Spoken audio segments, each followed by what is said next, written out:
they can hear us, hopefully. And now me and Brian have to get in. Okay. Oh my god. That on the cable. Look at our God, bit, headphones. guys. Do you like our bit? Oh. Was that clumsy enough?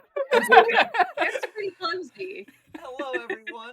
Nat Disaster here for our first hybrid session, I think, that we're doing, testing out here. And we're back on the couch. We are, because this was easier to film than any other method I could think of, so I was like, we're just doing the couch. If you saw how chaotic what this setup is, you would have a panic attack. There's 3 monitors in front of us, the sound bar. It's insane. It's a mess. No, because I remember what it was like. I think because we had a session where Conlon and I were. Oh, yeah, that was pretty bad. So that was technically also a hybrid session True. before we started doing those. True, that was the 28 Prototype. 28B. It was like That was our test hybrid session. But yeah, all of you who've been here since the beginning to of fix this what monitor, I a can see struggle it. getting in this couch was on all of us when moving around. So Now I can see the I monitor. thought that was a good callback. But we're here today for session 33. I was about to ask you what session it was, because I don't know anymore. Yeah, it's 33. Is it 33? Yeah. It's 33. Okay. it is. It's 30 sessions over my original prediction. I will never, till the day I die, I don't think Andrew will ever let me live that down. Yes. You don't think I'll ever be what? Oh, how we're 30 sessions over my original prediction for the Heist campaign. Yeah. 3 sessions of my ass. But hello, I am Brian Creevy. I am the DM, the Disaster Master here at Nat Disaster. Thank you to Asia Kobe. But yeah, I'm excited to finally get back into the saddle here after a little bit of a break time since our last session. Just been, as I'm sure everybody knows, with the holiday season, been a very hectic time of year. It's been the extra hectic for all of us. Yeah. Here in... But we are finally here. We're back playing for another session, and we're getting into the deep stuff of the gala now. We're steadily moving towards the climax, so I'm excited to see how far today's session goes and what things will be revealed. But to start off today's session, why don't we start with my partner in crime here, the co-owner or co-creator of Co-creator, that's the term. Conlon Rose.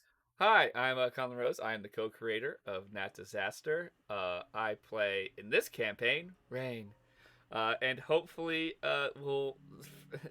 There's lots of things going on. I didn't fully remember last session because it's been a month, and I'm exhausted. It's going to be very important. But, oh man, we're getting close to that, actually getting to the cash, and we're getting, this is potential that Brian's told me of character moments for Rainn today, which will be neat. Didn't tell him what character moments, but character moments, so. Well, after that, we have... Gonna have some mango. The talk of the party, Zista City's resident vigilante, back with his family. We have Andrew. What up, guys? My name is Andrew. I play Delsin Mardithas, aka Zista City's resident vigilante, the Shadow. Yeah. He's back with his family, his father, who...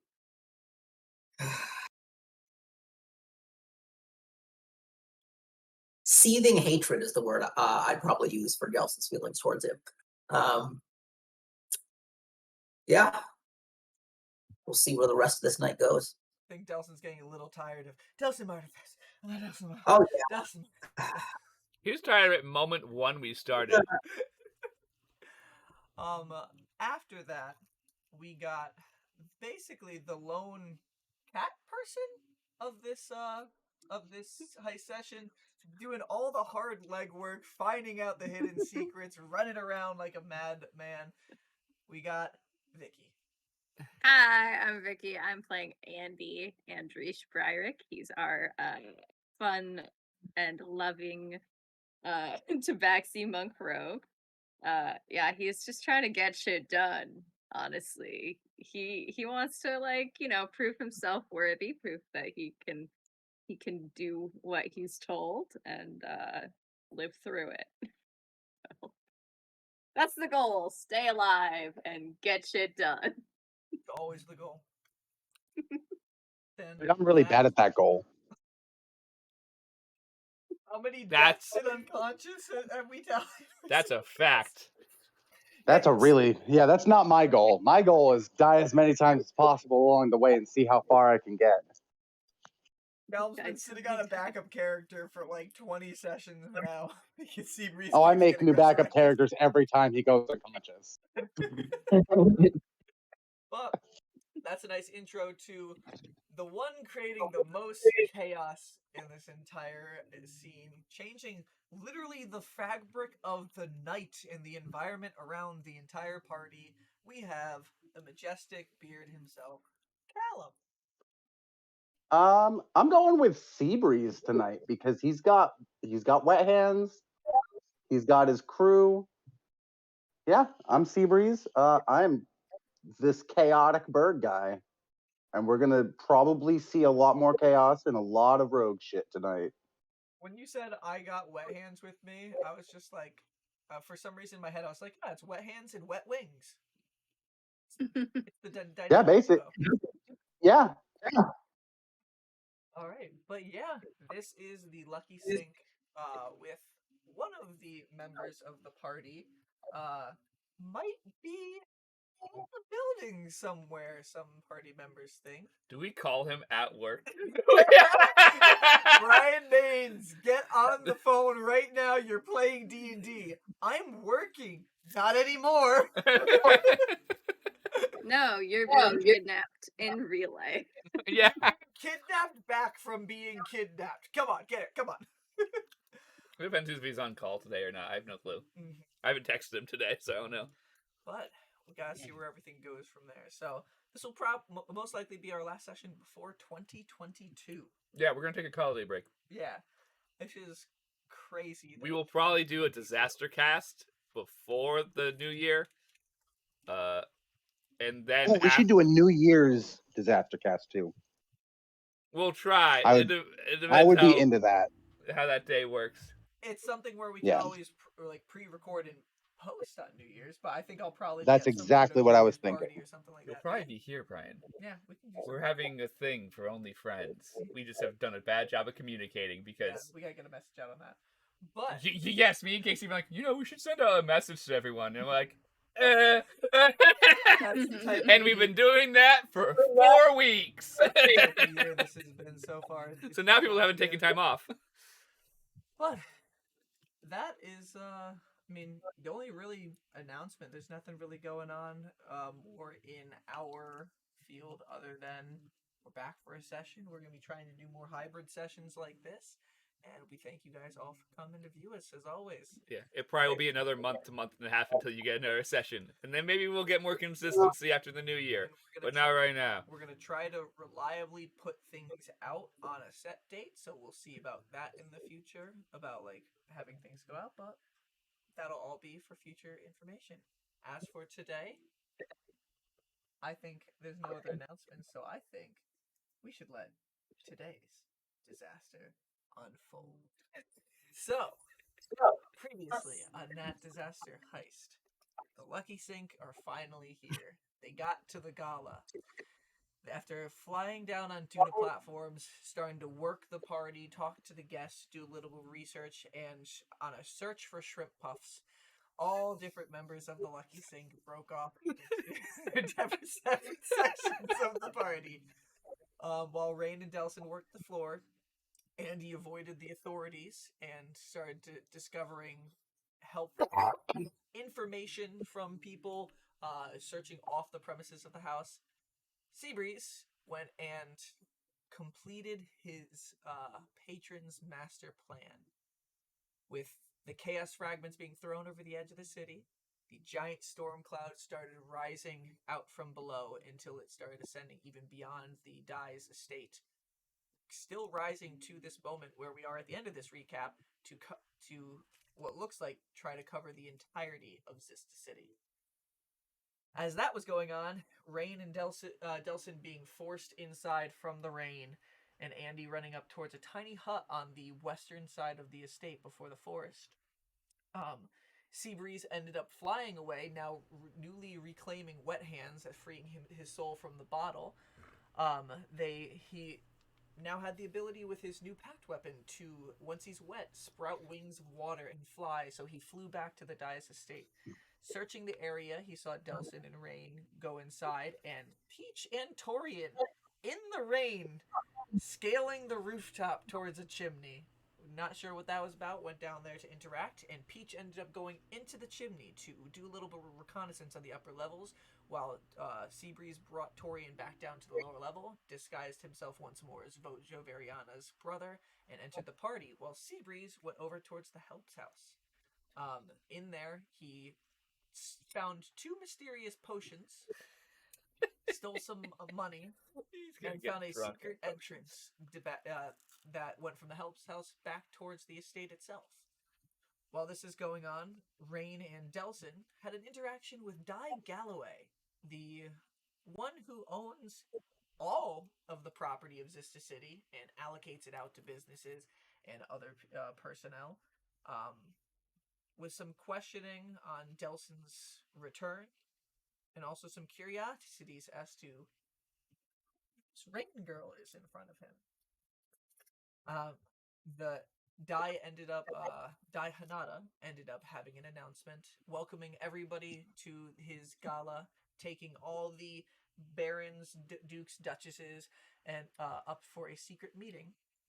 And then Rainn and Delsin proceeded to walk towards the dining room, Rainn breaking a random drunken man's hand in the process. Almost killing a drunken man. Literally knocked him unconscious just from cracking his hand. While this was going on, he made it to the tiny hut, where inside he heard a scuffle and sounds of somebody getting skewered, only to see some ooze-like creatures getting impaled by the rapier of Misfortune. Helping Misfortune quickly dispatch of these ruffians. I knew you were gonna laugh at that.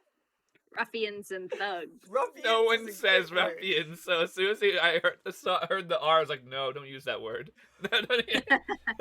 Misfortune revealed to Andy that she's working with Rainn and that she's an ally in this. Andy not even questioning this, just like, okay. He's like, neat. Okay. They ended up seeing the owner of the hut, a goblin named Bleak, balding with some Oh, I love liver Bleak. spots He's around, so great. clear signs of abuse all over his body. Bleak Oh, talked in the poor third guy. person and was very grateful for them saving him. And learning that Bleak essentially delivers things down to the cache for the family, for the family no longer dares go in there. And this is something that his family, Bleak's family, has been doing for several goblin generations, which is hopefully 10 years if they last that long. It's been a decade. It's actually a decade of torture. While Misfortune searched for entrance down to, knowing that there is a secret entrance here, and showed compassion and kindness, and helped Bleak board up his windows to avoid the storm, and convinced Bleak to not only tell how to get down to the cache, but willing to show the way, just saying that he can never speak the words that open up the cache. Entering down into there, they slowly started walking through the tunnels, an endless magical maze that, without Bleak's guidance, could have caused several incidences, as Bleak says these places are riddled with traps. While that is going on, Rainn and Delsin found Torian and Paul, who recently came back down. That was impressive! Hold on. He threw that block. There's like this amount of space in the cart from the edge to a bin in there. He not only threw it in there and got it in there, but it landed the correct trapezoid way. I thought it was going to bounce off 100%. That was impressive, Colin. That deserves a high five. I'm sorry to cause that distraction. I was like, No, you're good. This block of wood doesn't need to be sitting on the couch with us. So I was like, let me go toss it over in the bin for it. That's And a highlight of your life. I don't know how I managed to even. I was like, oh, I didn't throw that hard enough. And it landed perfect. I was like, So, You threw it Barring- just hard enough. barring that nat D20 dexterity check. Right Yeah, there. definitely. Rainn and Delsin made it to the dining room and met up with Paul and Torian, convinced the head of the help to give them a private room at the promise of the Mardithas family would definitely be able to make it worth his while. So Delsin's got to make good on that promise or not. Fucking, he's a rogue. He doesn't need to do shit. Got over to a secret, no, I basically like knocked a over the closet with a wolf. help change. In there, they discussed I've made this a everything couch. Paul learned upstairs about the code somewhere being in a study room or a meeting room, as well as there being a ritual room on the 3rd floor where they need to go up to later. Rainn, taking in all this information, told Torian and Paul to disguise themselves as knights and go up there and see if they can figure out where everything is. While that was going on, Seabreeze followed the underground path, and the help that was leading him, came up through the underground entrance below Rainn's feet, letting that guy go out quick. And Seabreeze still being invisible because his invisibility is still holding for I think the next Whenever 15 minutes or so, 10-15 minutes. He came up and further gave a little bit more information, got filled in. Rainn and Seabreeze finally are on the same page about Seabreeze being the fall guy on this. They both have had the same thought but never talked about it. And then added Seabreeze to the plan of looking upstairs, seeing if you can find Peach, seeing if you can find the code, and seeing if you can figure out where the ritual room is, as maybe this is where Evermore took Serenity. As the group separated out of the room to go in different directions, Andy and Misfortune with Bleak made it down through the magical maze, through a door, a red-handled door where Bleak had the key to. It opened up into this small underground cavern, not really underground. You can see they've definitely formed like tiles on the ground and stuff like that. Like, this is part of his basement, with a giant vault door to one side, a door with a blue glow directly across from them coming from the other side, and then tracks that go from the vault door further down the hall to a staircase. A few seconds later, Andy's cat-like ears started twitching as he was hearing footsteps coming from down the hall. Clawed footsteps. Could I have maybe readied an attack since I heard them coming? I mean, what kind of attack would you be trying to ready? Well, I have like a short bow. Would you have immediately been No, I thinking wouldn't that have a this short is, bow like, on me. yeah. But I could do my weird magic attack thing. Would you have been waiting to attack it, or were you just seeing if it was hostile or friendly first? If you were going to attack whatever it was the second it appeared on the staircase, No, then yeah, yes. you're right. Yeah, Andy's not that quick on the draw. He's more of a, I want to see what's coming up the stairs first. And as soon yeah, as Misfortune's much more likely to just obliterate something, be like, ah, crap, that was a Yeah. peasant. Oh, crap. Yeah, Andy would want to see what it was first. You're right. And as they were looking down the hall, two wolf-like deformed creatures, one with like fire brimming out of its mouth and dripping wet, and you can see a flame on its back, and one with a storm cloud kind of just surrounding around it, both ominous with just different colored eyes based on what seems like going around their environment, the fog cloud and the fire. They stared at them, gave a growl, and that is where we ended last month's session. Can't say week anymore. Last month's session. So, I need you to roll some initiative. Okay. Robin, can you bring it over to the screen? Oh Yes. no! Oh no. I rolled a that one. Oh, no. That's a 7 total. Andy's also a pretty test. fast. And then Zolo goes on my initiative, right? Colin, I think these will need like a special wipe to get them off, because he's not coming off with a finger. We'll figure it out. I'll do initiative count on a piece of paper today, just so I don't ruin this new thing that I got. Yeah, let's hope those markers are the right ones for it. It's okay. It would just be a dry erase, right? You would Yeah. think, but you know how life is. Yeah, It is. This is a dry erase. It's just with normally dry erase comes off easier with my finger, and it's not. But Unless Yeah, they, maybe you need like one of those little erasers, wet like cloth actual. or something or maybe like that. he needs the wet erase like the whatchamacallits projectors had. Oh, Yeah. maybe. We'll see. I have those markers too, Yeah. somewhere. I'll use piece of paper for today just to avoid that problem there. Okay, so Andy, you got a 7. Yeah. Okay. Does Zolo go on my initiative? If you're involving him, he's a separate creature, so technically he would have a separate initiative. So if you're gonna involve him in this fight, then you can roll his initiative too. Yeah, I think he's probably going to be mostly defending Bleak, but I do want to roll his initiative as well. He rolled much better than I did. He rolled an 18. Only I could switch with Solo. That'd be interesting having an item where you can switch initiative with one friendly character. Yeah, that would be really cool. I'll keep that in my With brain. one willing creature, maybe, so that yeah. it's not broken. Imagine your friend gets a fucking 25. He's like, actually, I want it. You're just like, no, that's me. No, they have to be willing for sure. Okay. So, as the combat initiates, the first one to get a little reaction, as soon as it pops its head up behind the other wolf, the one with the storm cloud kind of surrounding around it, you can hear it just go, give like a low growl out, and then more mist just kind of comes out from that wolf, and it just starts surrounding its body. You see as the storm cloud gets around it, it's so obscured you can almost see 2 different versions of the wolf within that storm cloud itself.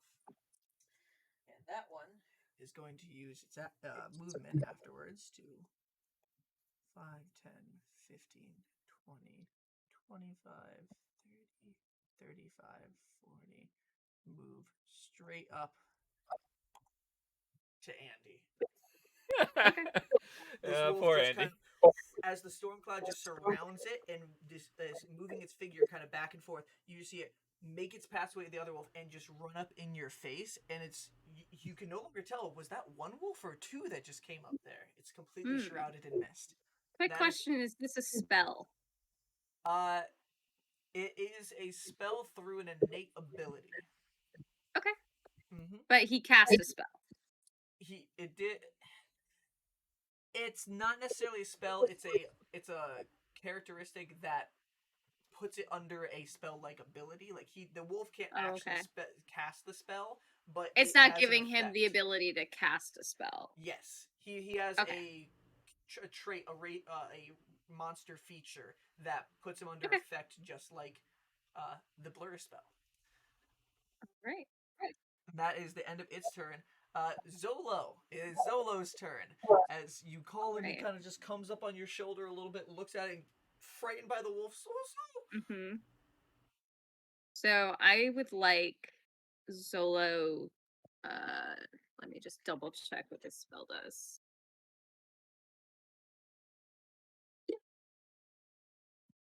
I want him to cast Shield of Faith on Bleak.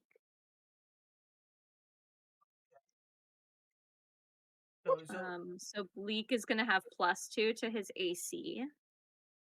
Okay, Zolo looks to its side. He now has an AC. Just like cowering as this wolf came up, kind of like fell to the ground a little bit. Just looks at him, and you can see almost like these like sand come off of Zolo itself, and kind of just start surrounding and circling around Bleak. Good. Okay, and then I'm also. I think he can also cast Sacred Flame because it's a cantrip. Yeah, if Shield of Faith is a bonus action, Sacred Flame is a cantrip, so alright. Yeah. So make a dexterity saving throw. I don't know what his DC is going to be. His DC is 12.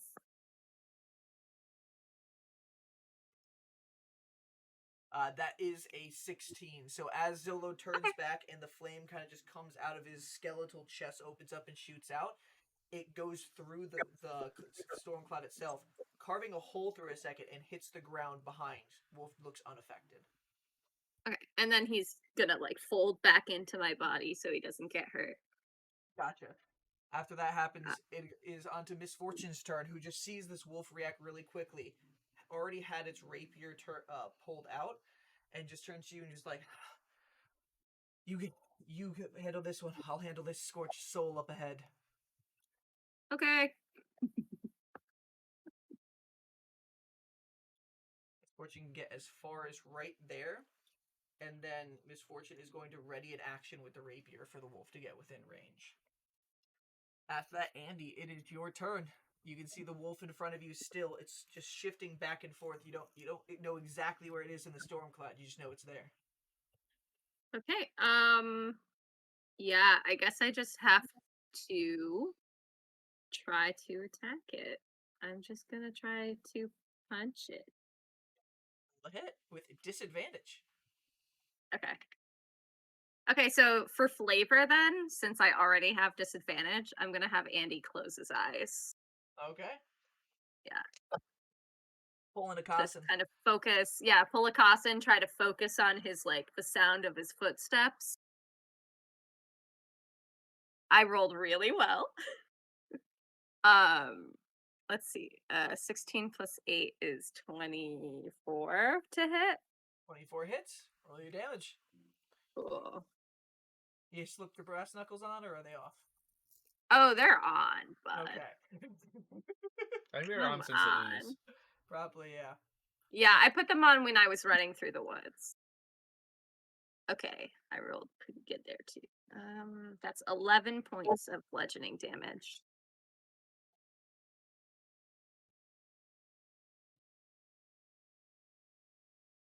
And I'm gonna tell Bleak to back up so that he's not in danger. Okay. So Bleak is on the ground, kind of carrying. You see the sand. He's just like, Bleak will. And he starts like on his knees. On his turn, he will start like rolling backwards. Yeah, I just want him to be a little bit further behind so that hopefully if this guy has any like ranged abilities, it's just focused on me, the big guy. Yeah. Also, my health is actually at 57 right now, so I'm just going to update that for you. So after that, it goes on to Bleak's turn afterwards.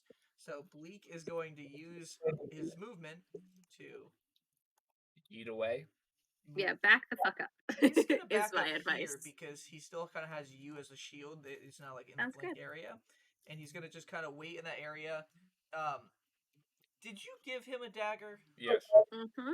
And he's just gonna like weakly hold the dagger forward, readying attack if something gets near him. Yeah. Okay. That's what it's for. I don't want him to play hero. I wanted him Which to have part is something like- to defend himself. I don't think you guys can see how much I'm shaking my hand because of the frame rate of the camera, but like.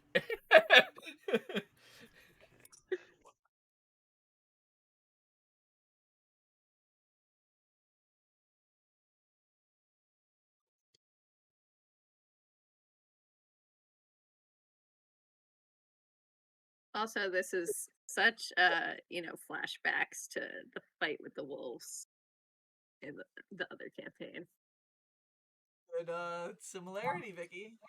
Yeah. The song that's on right now has such a good bass line, right? That's going on right now. That I'm just like, oh man. After that, it's going on to the last wolf's turn, who rolled very poorly on the initiative. So it's going to immediately trigger Misfortune's attack. Okay. And Misfortune immediately is going to be attacking, but as her rapier goes towards its teeth, it kind of snaps out and caught her off guard, and it flung her rapier out of her hand. Did you roll 1? Oh man, I'm so tired. Why did Did I you- only roll 1 attack? I'm a monk. Now I'm so tired. I'll let you roll one more at disadvantage. That's fair. Because I You- forgot that I you are can do sick. like 4. I can roll like 3 or 4 attacks in a round if I want. Okay, that one's bad. I rolled a nat 1, so So afterwards, it works out. Your fist goes through, thinking you found purchase on where that wolf was, and just air. Yeah. And nothing there. You can tell this thing is That's fair. almost kind of shifting. I'm happy you're less clumsy than me, because if I did the motion you just did, Punch I the would screen. punch straight through, punched through the screen, knocked over the drink behind it, and just poured it over the fucking interface. So now Misfortune, disarmed of her weapon, this creature is right in front of her. Speaking of, that's a really bad place for a drink to be. Yeah, I I have was thinking nowhere the else same. to put it that's better. That's an awful, awful place for that glass of hard soda. Let me move it over the expensive interface and put it next to it in a different way. That's probably Yeah. better. Probably better. But now it's closer to me. I'm the clumsy one. Yeah, but now it's not behind a thing that is Yeah. completely That he can just punch obscured. over. Yeah. Or move back by accident. I might like, adjust even me and Brian's camera, because I'm realizing Brian keeps leaning off screen. So, as soon as that happens, Thing tosses her rapier out of its hand, and you can see out of its mouth a haze comes out. You can see flicks of fire actually floating on the actual cloud itself, as a cloud of steaming hot fog surrounds both the creature and Misfortune, and you lose complete sight of her. Okay. What happens if you kill your NPC that's important to the plot? That's what happens then. I Brian's have sitting to there carry her dead body until somebody can bring her back, basically. pissed off would you be at yourself? Actually, I have stuff that can bring her back. I can revivify her. I forgot. Wake the fuck up! Wake the fuck I have 3 revivifies, so like we're good. Those are supposed to be for Seabreeze, though. I'm saving at least 1 for Seabreeze. Yeah. But I'm with 2 people who are a lot weaker than me right now, so I might actually have to use them. The creature in front of you, the one covered in the storm cloud, you can see within the actual mist as Bleak moved around you, its head kind of, like both of them kind of went there and just shifted, and it's going to use its light feet ability, which prevents it from getting opportunity attacks. And, hold on, I need to delete that. I did not mean to put that down. I thought I was in the wrong different setting. Boop. Okay, moving this to dash, and you can see as its feet are moving there's electricity moving off of its feet. It's gonna just dash right past you and Bleak to that corner right there, Andy. I need both of you guys to roll a dexterity saving throw. Does Zolo need to roll one, or is he okay?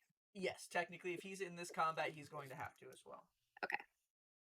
That one's for me. This one's for Zolo. Zolo's rolling real good. I have a feeling that Bleak is about to be torn in half by a wolf. All right, so my dex save is 15. So that passes. And let me get to Zolo again. Sorry. Zolo. All right, I don't think any of his like saves are any extra. It Yeah, he doesn't have say proficiency that, so. adding to it. Yeah, I don't think he has proficiency in any of them. So he got a 16. 16, so that passes as well.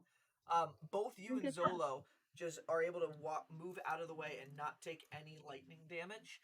Oh no, Bleak is dead. Oh no, I gave Bleak 2 hit points.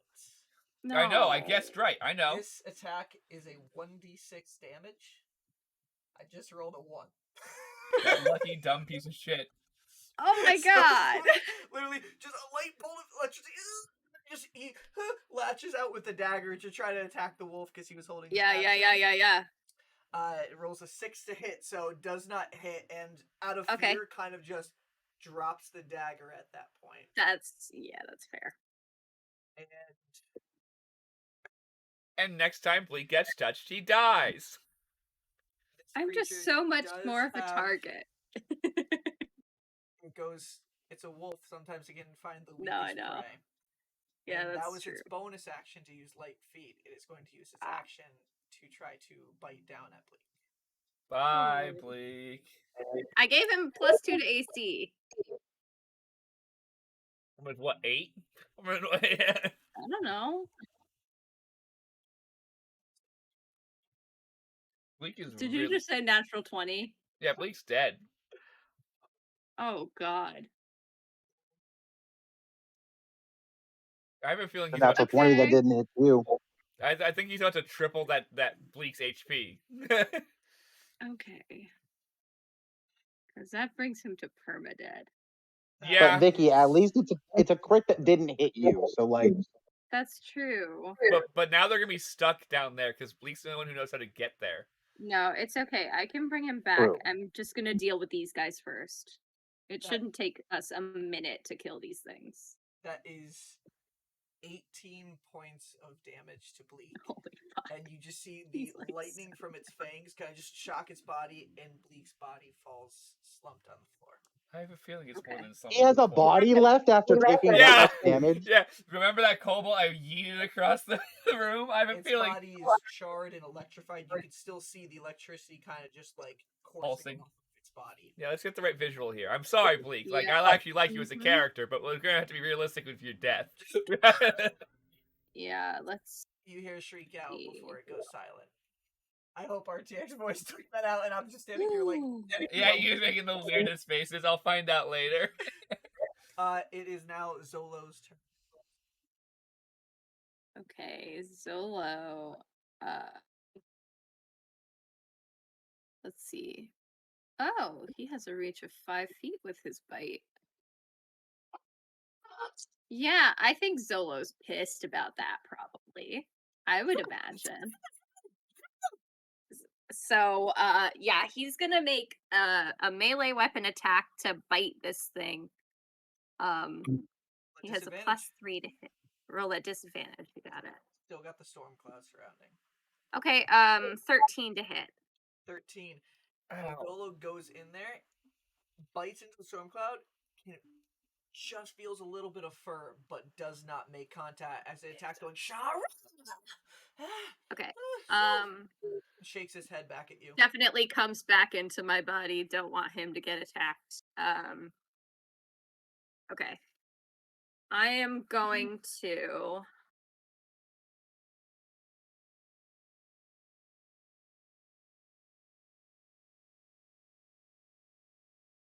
I'm gonna whip out the arms, I think. Okay. So that's a bonus action. It takes 1 key point. He's gonna have to succeed on a dex saving throw of 14.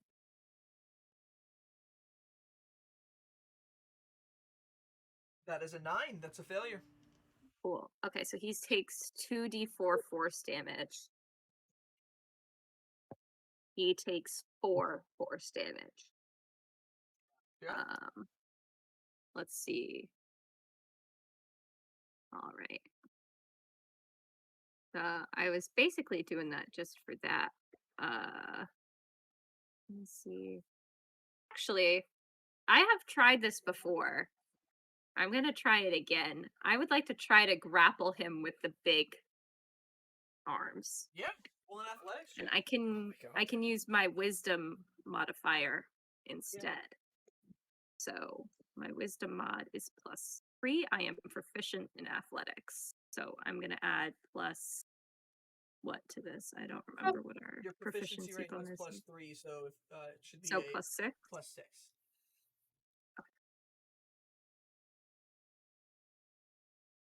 That's a 22. 22. That definitely beats the 9 that the wolf had. So as soon as actually, hold on, it's blurred right now. That's a disadvantage on attack actions. Roll just one more because it technically would be disadvantage to try to grab him. He did still roll a 9, so you have to beat a 9. Okay. Yep. I rolled higher this time. So you furious as Zolo comes back, your astral arms just come out and just into the storm. You can hear almost a yelp from the wolf as it wasn't expecting, and you now have this wolf Yeah, in your hand. I would say it was almost not even on purpose that the arms came out. Just almost an instinct, just yeah. a necrotic one from your half-elven time, and a more light one with Tabaxi arm. Just grasp this thing in front of you. And grappling is an entire action, correct? Yes, but you now have this thing in your hand, so this would technically negate the disadvantage for you next time. Great. If you're still Okay. holding on. Yeah, that is my turn. Okay. After that, it goes on to... Oh, Misfortune was technically supposed to go first, but she'll just go next right here. She has no weapon.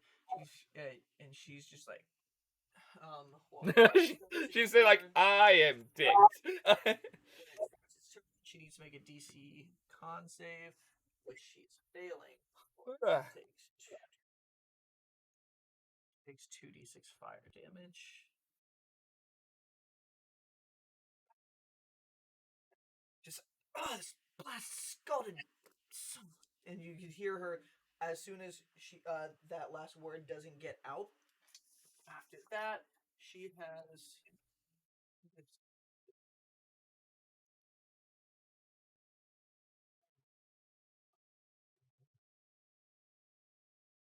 Can't find the character sheet.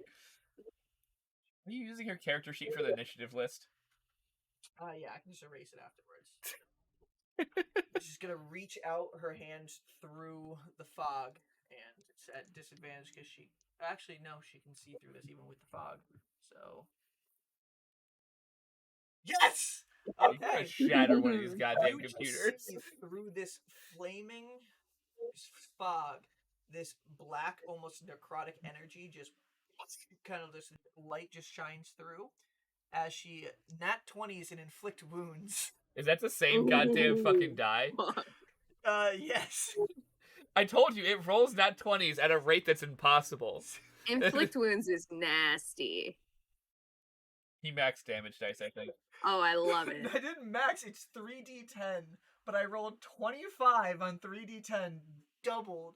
So as soon as The this 50. fire, Dies! this fire just you see this black energy just course out and the fog disappears, and you hear a yelp, and the next thing you see is just Misfortune with her hand, and you see the necrotic energy kind of just like coming back into her hand.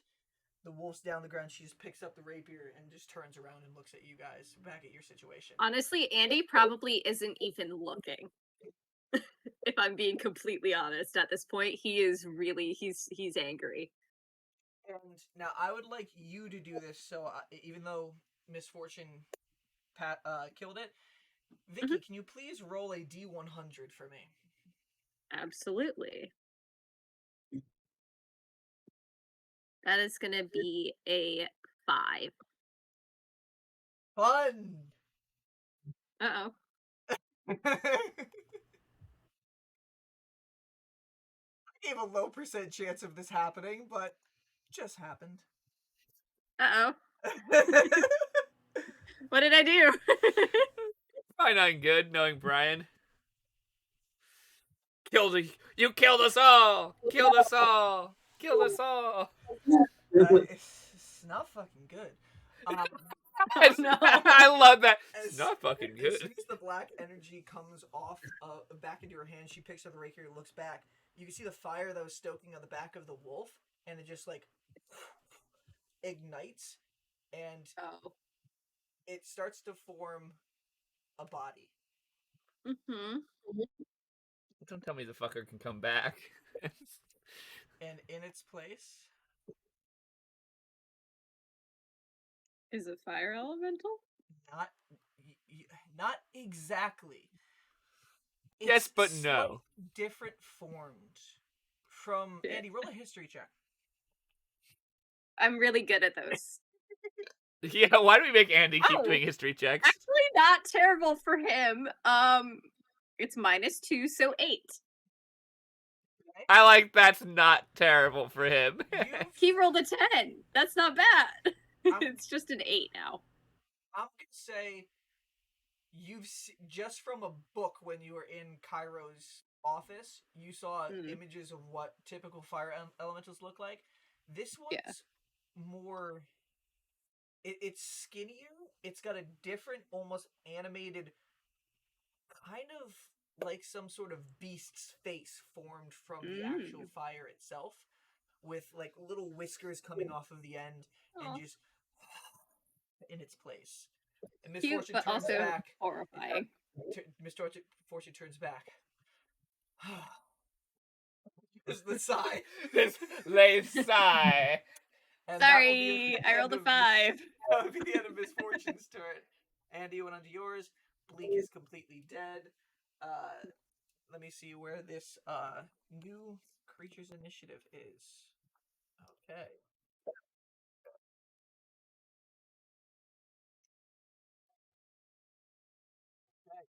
That'll be ending there since the scolding. Wolf is done. Back to the Storm Wolf at the top of the initiative. It's going to turn to face you, Andy. And rip your face off. For I just visuals, turned towards it too because I was like, I should fix that. It's gonna light feet one more time and run and get to the other side He of you is over here. grappled by me. Oh yes, I forgot. Yes, he is He grappled, so can't he do can't that. move in place. His movement is 0. So good job. Yeah. So he either has to break free or try to attack. I think honestly at this point he's just gonna try to attack you because Bite your face Yeah. off. But he is at disadvantage because he's grappled, right? restrained puts disadvantage. Grapple just Oh. puts you at 0 speed. Gotcha. Okay. So does a 17 hit you, Andy? I don't think so. 1 second. No, my AC is 18. Here you go. Okay. And this thing just reaches through this cloud, and you can see it's now for a second, and he's like whizzes right next to your head for a second, and then goes back into this cloud, and that's all it can do on its turn, being stuck where it's at.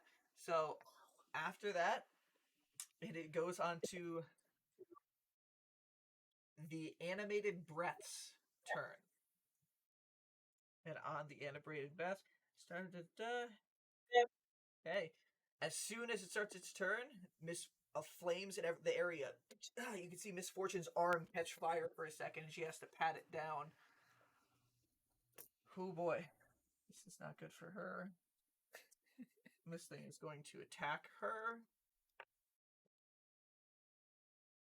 And that won't hit, so only one attack hits through, which is still not good.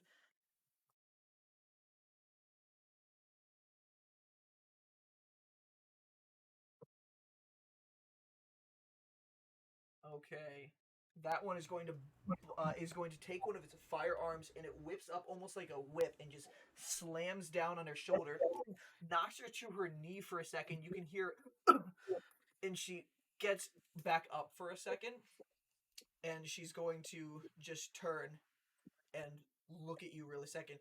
You can see like the mask partially came down for a second, and she puts it back up. You're not paying attention though, so you don't see anything. This is just for flair for everybody else. This is for when we animate this in the future. Mm-hmm. So I'm not even going to describe what anybody sees when the mask partially falls off her face. I'm unhappy I'm not there. Rainn Yeah, is by Andy's not paying enough attention, honestly. He's pretty into the Rainn fight is at by the far moment. the most curious of who the fuck is this girl. Miss Fortune looks badly hurt right now. Fuck. Zolo, it is Okay. your turn. She does have half as much HP as you, so. Okay. Let me think. Good thing Zolo Good thing you got those revivifies. doesn't Does want have to the get. 5. She technically could bring Bleak back if she wanted to. I could. I'm thinking about it actually after I'm done. Yeah, that's kind of a bit of importance. Bleak will bring you to the cache. Okay. So let me just double check and see if Shield of Faith if I can do that from a distance. Oh, range of 60 feet. Okay. Bragging it all the time. He only gets two slots. Does he regain them on short rest? Not on a short. Not on a short rest. Short rest is a warlock thing. I'm not considering the Ponaga warlock. Why not? It's also All a right. wizard thing. Wizards get arcane recovery. You know what? Yeah, he's more of like a cleric. He has like cleric spells. Yeah, clerics don't get that. Oh, Clerics yes, are... yeah. It is a cleric. The spells are based. I forgot. On Ponaga logic is based off of that, so it just comes slightly divine. So yeah, it'll be a long rest one. Okay. Darn, guys, you just talked him out of it. No, it's okay. He was 1 No, but millimeter away. It should make sense. It should make sense. I think I'm gonna use his second spell slot you the die is broken. to shield of faith misfortune as I'm well. giving it to you. Okay. Give her a +2 to AC.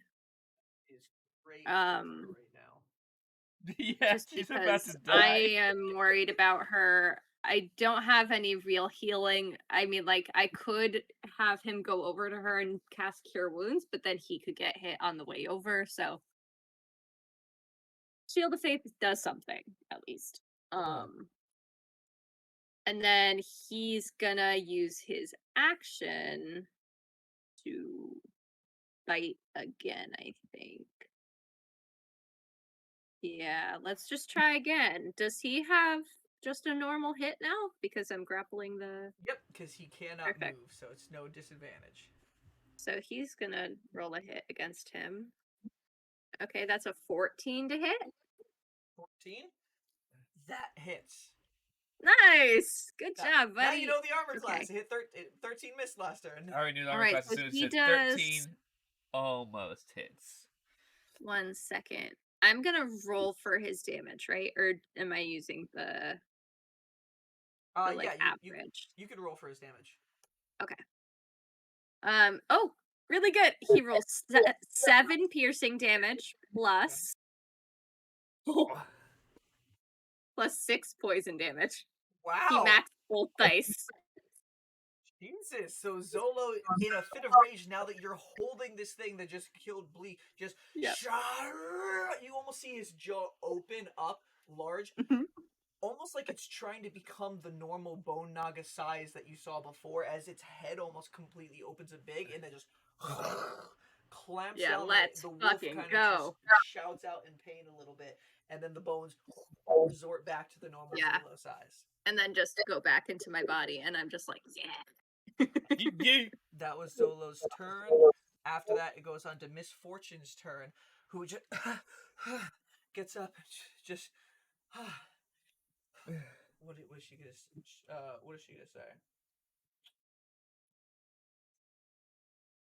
I don't think she's gonna say any jokes. She's not any type of person like that. But she's gonna be like, "You are pitiful," and she can see almost like notes kind of come out of her hand a little bit. Like and musical she's notes? gonna cast Tasha's Hideous Laughter on this animated crap Yes.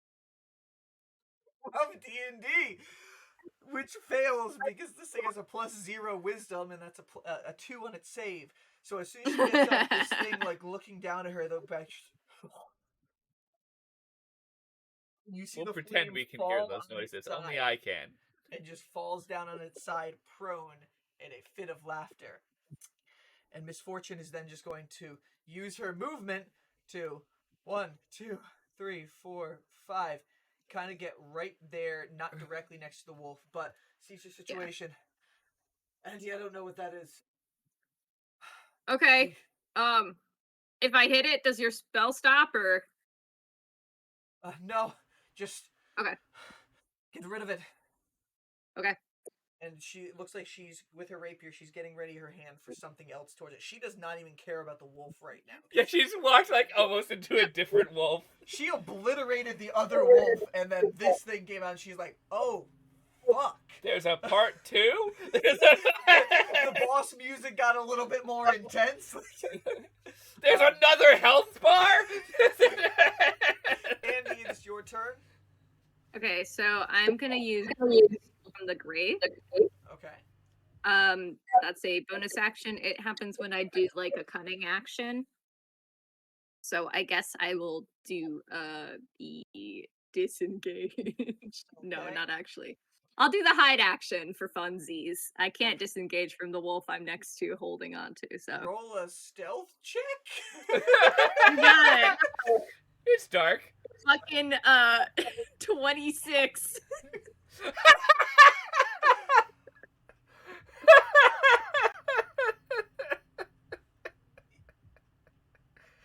You do your best to lay against the wall and try to slump into the darkness While holding a wolf. while holding a wolf with your arms. Everybody can still see you, but you're like, damn, this would have been a good hide if it Yeah, was this would have been anywhere else. so good. Okay, so that's gonna do. I think it does 2d6. 2d6. Let me double check. It's your sneak attack damage die. Yeah, it does my sneak attack, so it does oh, it does only No, it does 2d6. Okay. Yeah. So you have to roll to hit. Yeah. Yes, I do. Yes, I do. So this one is just a straight roll too, right?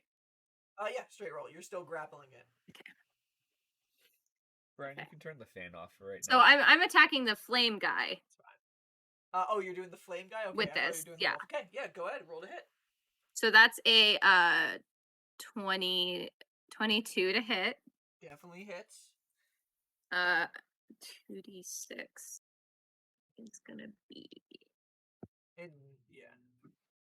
all right. I can't remember if I add my modifier to that or not. It was 2d6 plus your dex mod, I believe. Yep. Plus my dex. Okay, Yep. so then it's 10 points of damage. Let's make it necrotic. Necrotic, as this thing the black darkened energy comes in and almost like fills the flame bodies before being dispersed. It did actually hit, but did some damage onto it. Let me Okay, see. cool. And each time it takes damage, you can take another wisdom save to see if it saves. That's a natural 2 again, so it does not save. Alright, so Andy, that was your bonus action. All right. So, and then with my action, I will attack the wolf in front of me Okay. with my fist. Roll the hit. I will. That is a dirty 20 to hit. That hits. So the damage for that is going to be 12 points of bludgeoning damage. On that first punch, the dark energy comes out to the animated breath and disperses it, and then you just, with one of your fists, barely even paying attention, kind of just smacks the wolf, and you can hear the crack, and the form falls limp in your hands. Nice. Okay. So I think I only get one attack per action still. I think my other attack is my bonus action attack. So I already took my bonus action, so that's going to be my turn. Yep. All right. Unless you have any movement, or are you just staying right there? I do have movement. Yeah, you know what? This thing is still a pretty big threat, right? So Yes. I don't want to get in its face yet, but I am gonna try to keep it away from misfortune. So I'm gonna stay like 10 feet away because my big arms have a 10-foot range. Gotcha. All right, so that'll be the end of that's your where I'm turn. gonna hang out. So he's within 10 feet of me, but I'm not within. Gotcha. So do I actually have to be here for that, or could it be here? I don't know how that works. 10-foot range. Yeah. You would have to be one step forward to reach it. One step forward. Right now, it's Okay. 15 feet away from you. Then yeah, that's fine. I'll be fine, actually. So it is then the animated breath's turn. It is incapacitated, so all it can do is try to save. Again, it does not. Wow, Tasha's hideous laughter might be fucking saving you guys here. So it completely blows its turn. It is Zolo's turn Perfect. Okay, this guy's prone, right? It is prone, yes. Okay, Zolo's gonna go out and bite it with advantage. Okay, roll to hit. Just 1 second. Let me get him out again. Alright, he has got. I love how Andy always has a companion. Or not Andy, Vicky always has a companion. My attack is gonna be 17 to hit. That hits. Cool. So his damage is gonna be 5 points of piercing damage plus 5 points of poison damage. Okay. So He's rolling real good tonight. That's good. That's good. The funny thing is, this thing has so many condition immunities, but one of them is not prone. It can be prone, which is awesome. I didn't even think about that. Immediately from touching the creature, though, Zolo ends up, as biting down, takes 3 points of fire damage. Oh, okay. Good to know. So it just bites down, Um, and you can see the bones kind of sizzling and cracking with heat as it comes back to your body. Okay. So he's not gonna do that any. He only has 10 hit points. Okay. But yeah. So that's his turn. Okay. She's still got Shield of Faith on her. Oh, actually, he does need to roll concentration check for that. Okay. It's only a DC of 10, but yeah, he's good. Gotcha. All right. Want to stay on the ball with that. So this is something after that. Misfortune. Misfortune is then going to hold out her hand, and she is going to end up. What does she want to do here? I feel like she wants to. She just needs to try to get rid of this thing as quickly as possible. She's going to end up holding out her hand, and you can see this darkish energy coming from her hand. And she does have Eldritch Blast that she's going to end up shooting out Nice. at, which is going to be at disadvantage because the creature is Yeah, prone. because he's prone. And completely misses, so it doesn't do anything on that turn. Okay. She doesn't have a bonus great that he's action at prone. this time. But she is going to kind of take a step forward. Only one, though. Is her weapon still on the floor? She grabbed her weapon before backing up, and she kind of has that in the other hand at the ready. Okay. After that, it goes on to Andy. It's your turn. Perfect. Okay, so I saw that it did damage to Zola when he punched it or when he Yes. bit it. So I'm gonna use my astral self arms to punch Okay. so that I'm not touching it. Okay. And I still get Sparto. advantage, which when a rogue has advantage on an attack, that means I Sneak can use attack. sneak attack. Yep. Oh man, you're gonna obliterate this fucknut. So let's roll with advantage here. That's a natural 20. Wow, this has been the Nat 20 game. We have at least 8 so Okay, far. so that's 2d4 plus 2d6, all Where's of the it broken die? double. Big die, big die. Okay. my Let's God. see. So that's Okay. so 10 doubled is 20. So that's 25 points of damage total on the first hit. Right. How's he looking? He's Looking like fire. he's still healthy, but he's taking a bunch of damage. So Okay. But you Flurry can of see- blows. You can see as that punch goes, the form kind of like shrunk in for a second, close to where the wolf's body was that it came out of, Yeah. and kind of ignited, but not as brightly. Yeah, we're gonna do a flurry of blows. Okay, roll. Oh wait, hold on. Let me see. Still under Tashi's hideous laughter. As you're punching it, this fireball is just cackling. Go to sleep, go to sleep. You do the classic go to sleep, go to sleep, go to sleep. Yeah, go to sleep, go to sleep, go to sleep, go to sleep, go to sleep. And this is still with my big arms. And still with advantage. That's another natural 20. But this time you don't have sneak attack, but it's still double. No, I die. don't, but it's still like holy shit. Okay. Go to sleep, go to sleep, go to sleep, go to sleep, go to sleep. I rolled 2 4s. So that's 8 double to 16 plus 5 is 21 points damage. Oh my god. Alright, again. So the here's what's flame funny. It dies was down and tries to build back up. It's not as bright as before. So this is really funny. It was on the opposite dice. Both times it was a 5 and a 20, but it was on the opposite dice. Oh, that's So, amazing. It was their time. One more Wisdom attack. save. It's still under Tasha's hideous laughter. Nice. One more attack. Okay, that's not gonna hit. That's a 4 plus 8 is a 12. No, that last So one that one's goes not gonna hit. wide. As it laughs, its kind of head comes up a little bit, and you hit the floor Yeah. right next to it. I think actually Andy's starting to laugh as well because it's just kind of a funny situation. So I think he's laughing and it just kind of makes his arm go like just straight to the floor.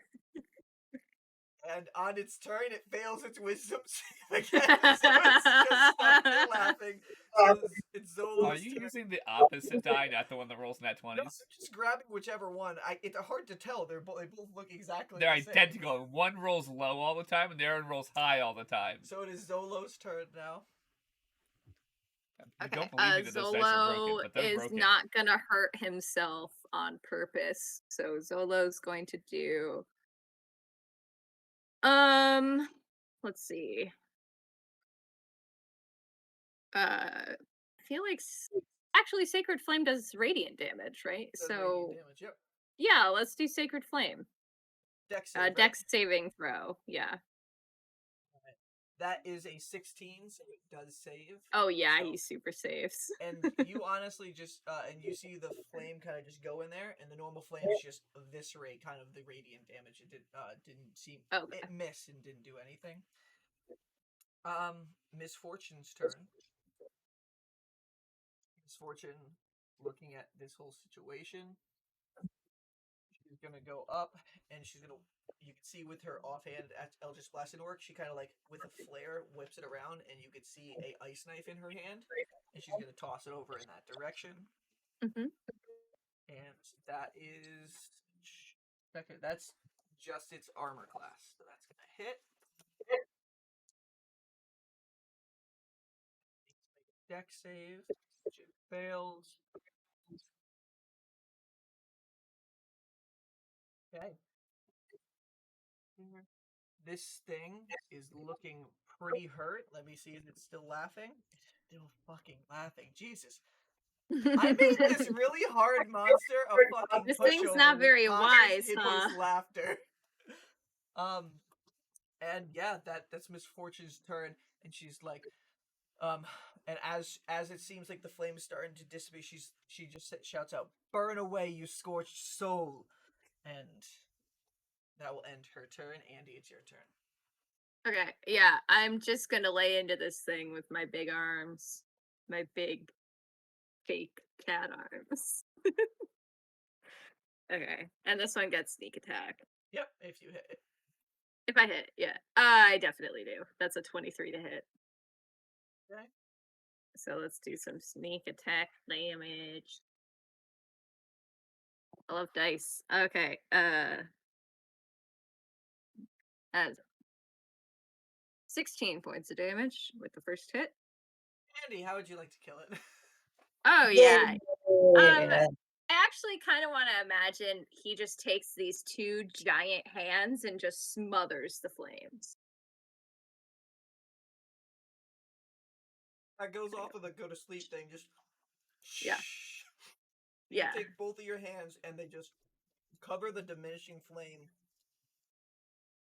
and just push it Yeah. down and down and down until it makes contact with the wolf's body once more, and the flame finally extinguishes.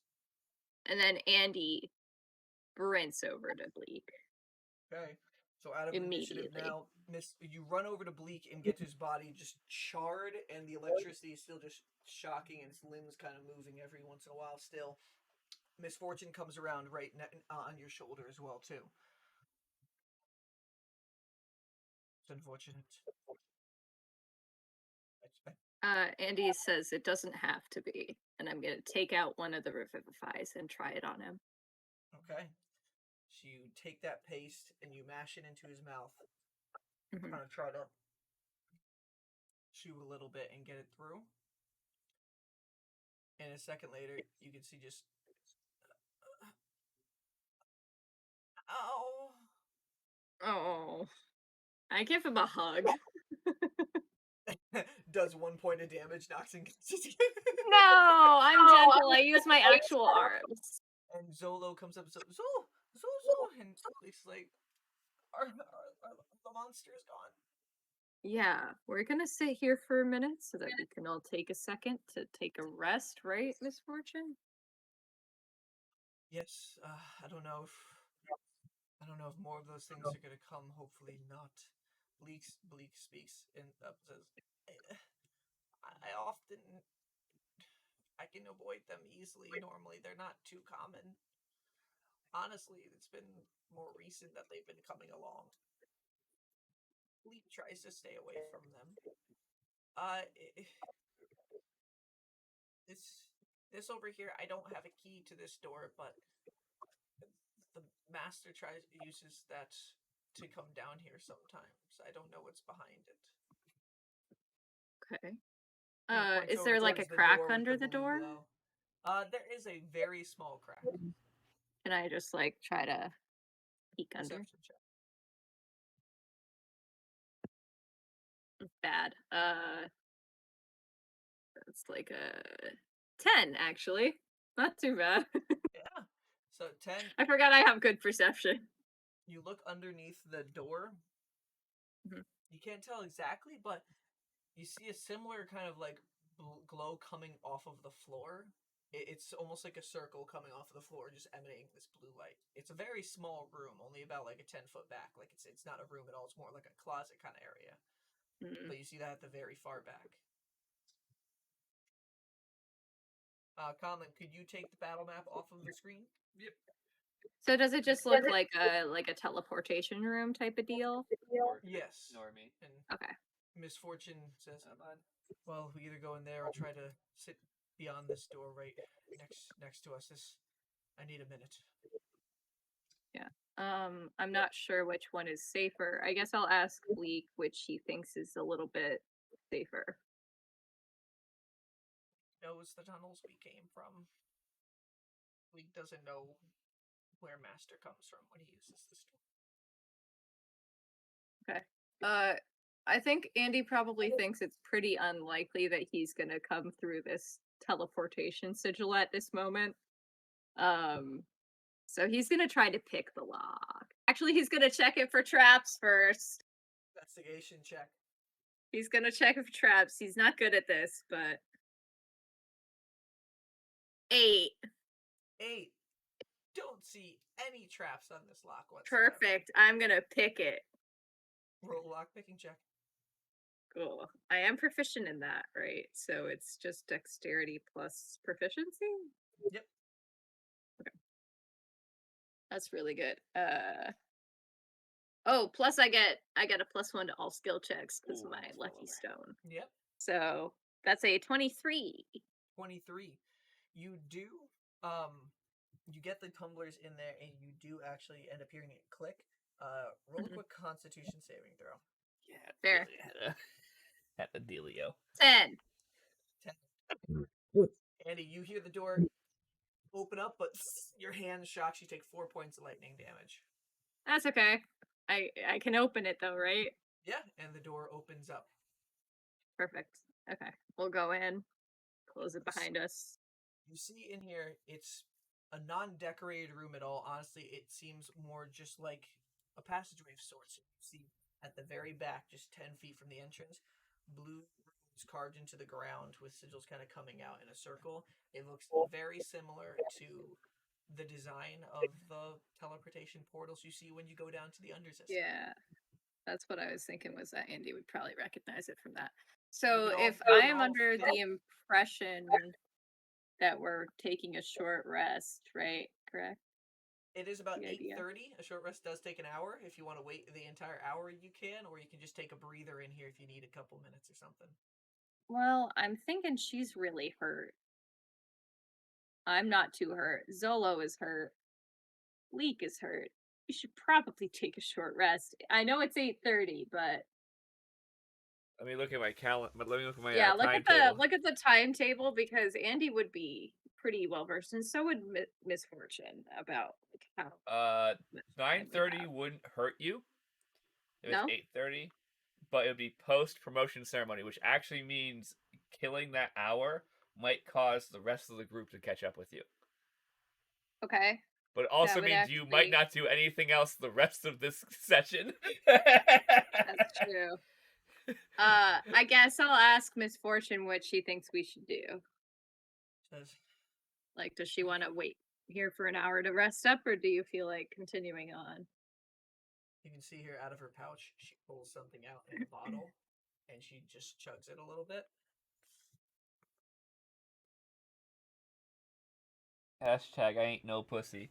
I rolled terribly on that potion. But let's see. Rolls potion. Wish I had one of those. Gets 1 HP. Guess what? And she says, I don't know about you, but I can't sit around for an hour. Okay. You can stay here and I- rest. okay. And you said this goes to the dye's, someplace the dye comes from in here. And Lisa's like, yes, it's his way of getting down here. He doesn't use it much anymore. He uses Bleak to put everything away. I mean, we could just take a look, one of us, really quick, be sneaky about it if you wanted to. Plops in the middle of his meeting room while he's having the current meeting. But we don't know where it goes, is the only thing. As stated, it could plop you right in the middle of his office. She looks at you and says, stay here if you need.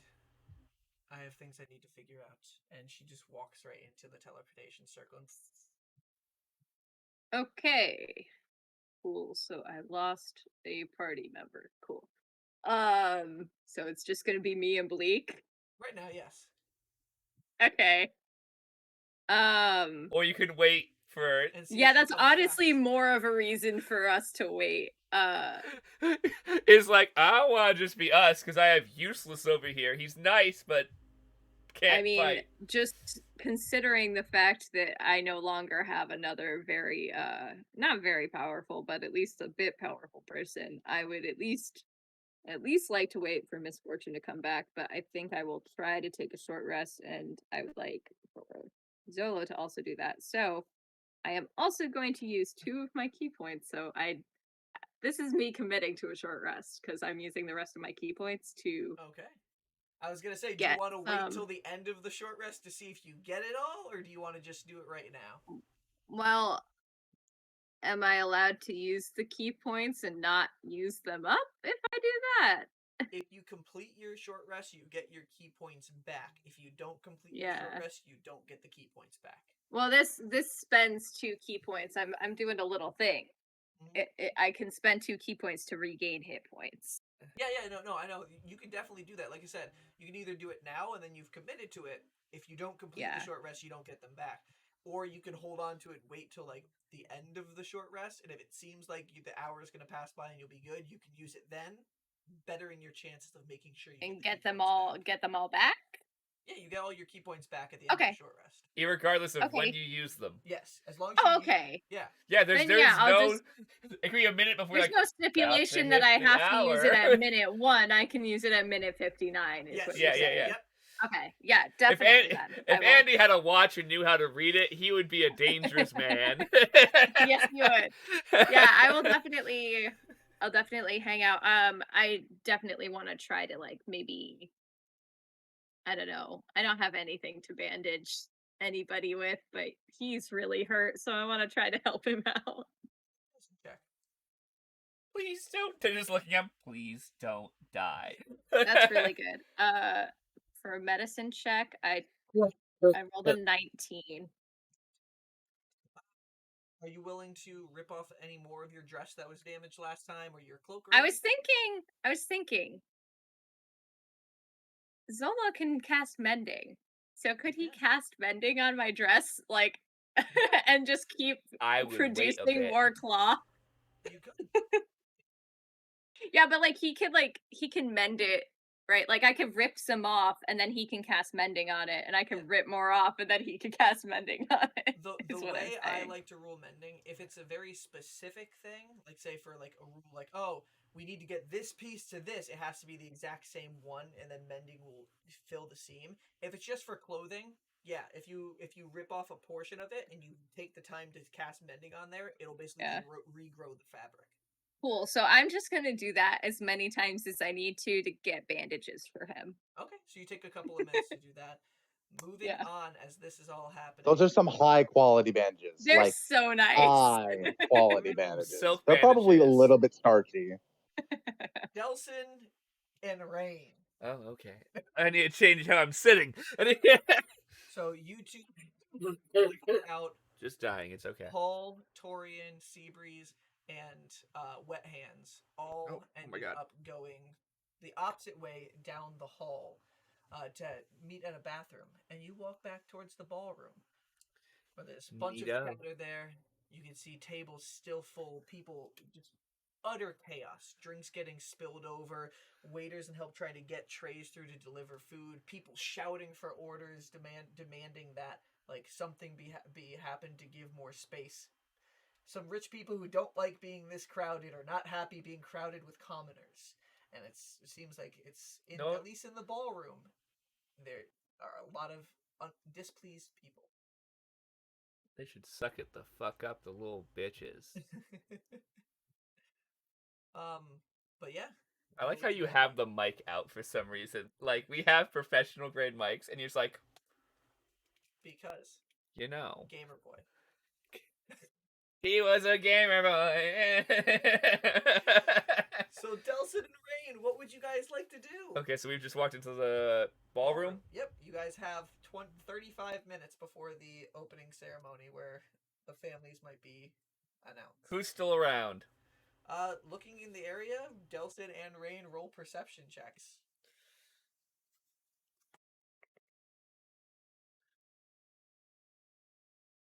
That wasn't very good. Going with my being short bit. That's a 10. Oh.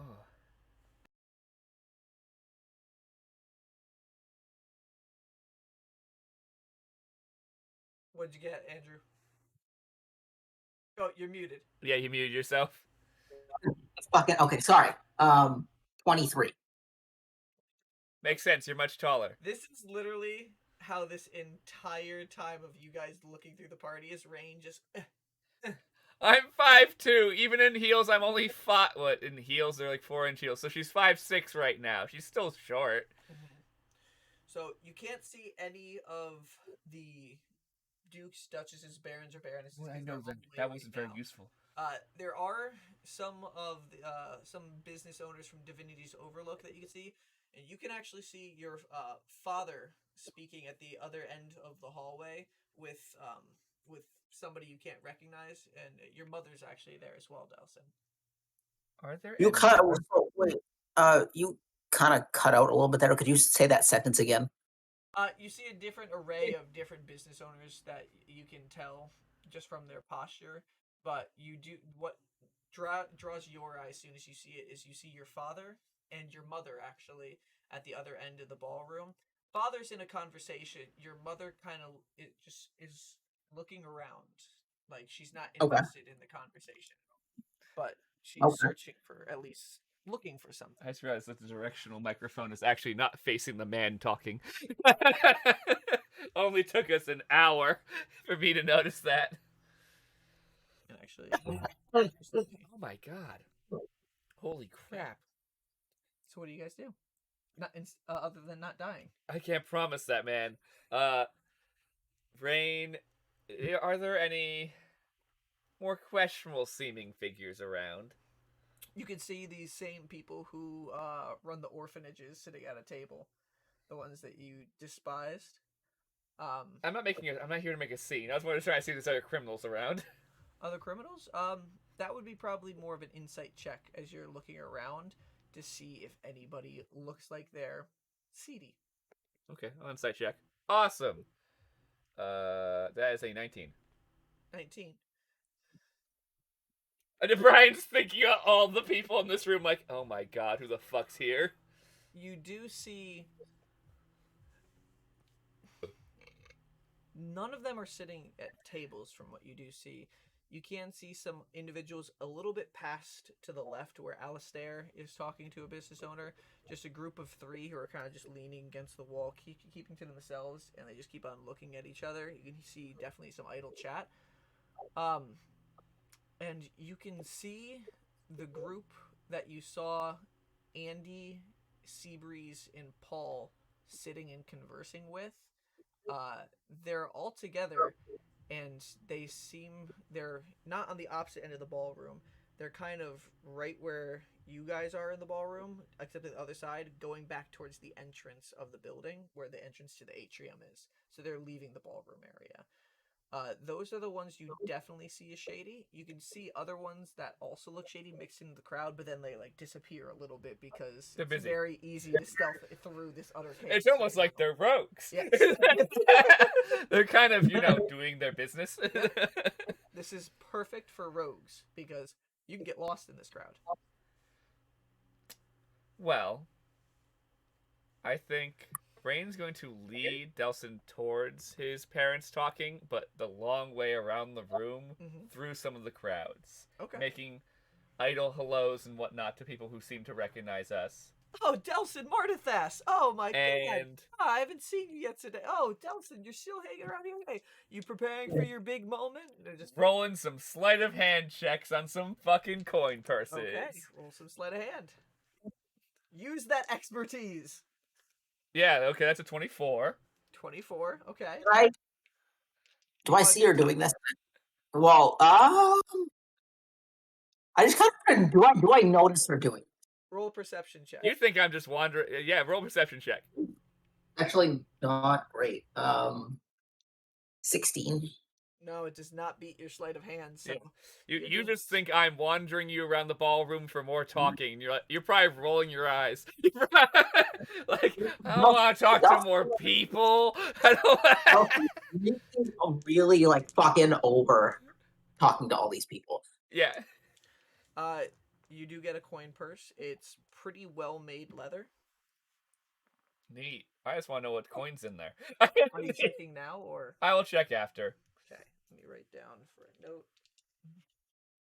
I'm gonna do this 2 more times as we walk across, trying to aim for some of the more well-off looking individuals. Okay. Roll sleight of hand. That is a nat 20, so that is a 30. I think they don't have pants anymore, too, and they're confused to where they've gone. Okay. And that one's only a 19.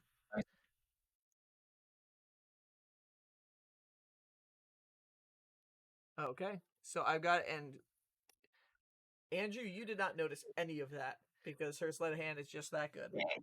Stick. But you do get over to that end of the ballroom, and as you get over to that area, not directly near, but you see your mother Cecelia, Andrew, just sees both of you and just like, oh, and then you can see her mumble to her husband real quick. He sees it like, and then just goes back. Whatever, I don't care what your words are. And Cecelia comes over to both of you. Delsin, Rainn. Mother. I haven't seen you guys all night. What have you guys been up to? Socializing. Working the party as we should. People. I think if you're speaking in her voice, you're going to need to be near to the microphone too. Okay. Me and Brian's female voices are like 2 octaves below our normal speaking. People are more interested in speaking to me than I expected. I've been making my rounds.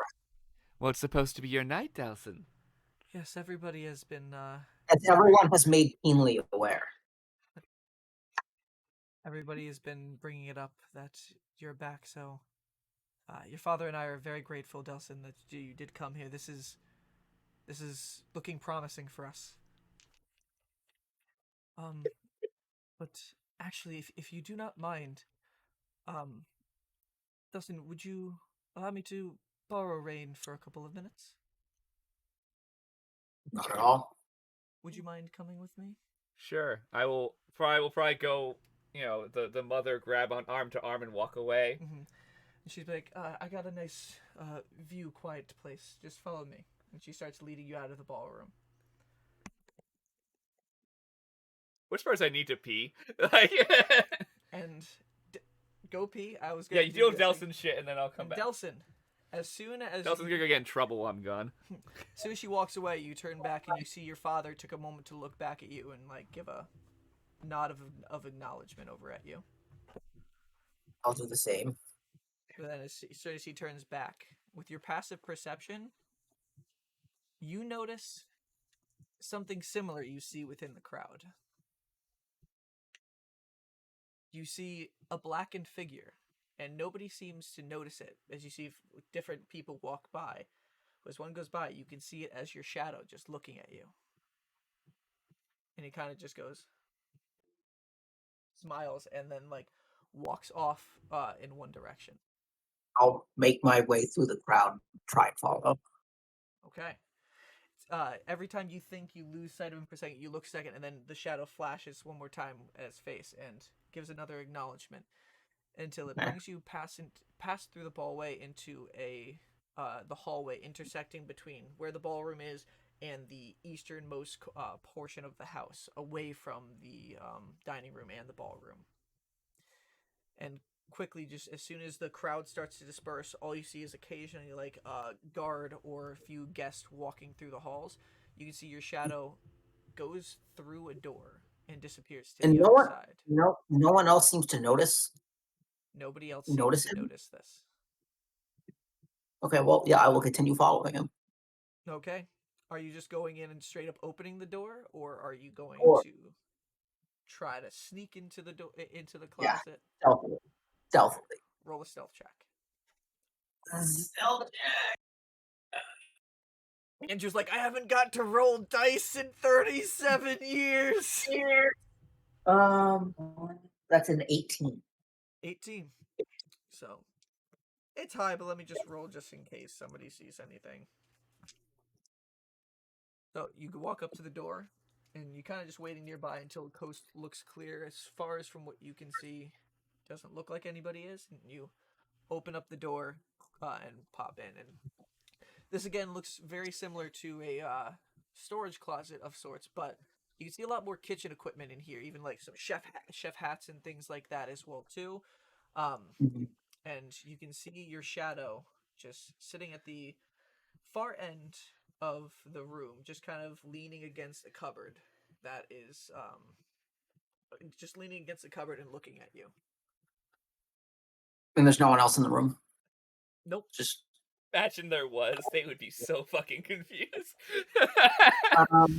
leaning against the cupboard. Okay, I will make my way towards the cupboard and open it. Owie. As soon as you get there, the shadow kind of like steps to the side for a second and looks and puts a hand on your shoulder before you open it. Like you open it halfway, and he goes one finger up, and then he just reaches into his bag, and you can see a shadowy version of an item he pulls out of his pack and holds it up to you. Roll a perception check to see if you can discern what it is through its shadowy exterior. I enjoy how you've made his shadow his own fucking character. 19. 19. You can tell that this is the ring of absorption that you had acquired from the death battle, and you can see him put it onto his finger. Well, it's been on my finger. Okay, you haven't attuned to it though. It wasn't attuned, right? I don't think so. No. Okay, so then I'm gonna slightly rephrase that. Instead of taking it out of the pouch and putting it on, it's just gonna pull up his hand and point towards it really quickly. I will look at it. And he nods and holds his hand up towards you with the ring on the finger. I'll do the same. As soon as your hands meet, there's a slight black burst of energy that shoots out from your hands. It doesn't make sound, doesn't like move anything, but just like a around. If you have Wonder Twin power rings activate. If you haven't, I was thinking the same thing. If you haven't, if you have an open attunement slot, you are automatically attuned to the Ring of Absorption. If you don't, you are able to unattune to something if you would like, and attune to that instead. Oh, I do have an open slot. Okay, so you have effectively in that moment, you feel the ring tighten and fit firmly around your finger now, like it's made for it, and you can just feel the energy emanating off of it. You do recognize that in this moment, you just instantly attuned to it through him. You didn't need to take time to focus on it. Sick.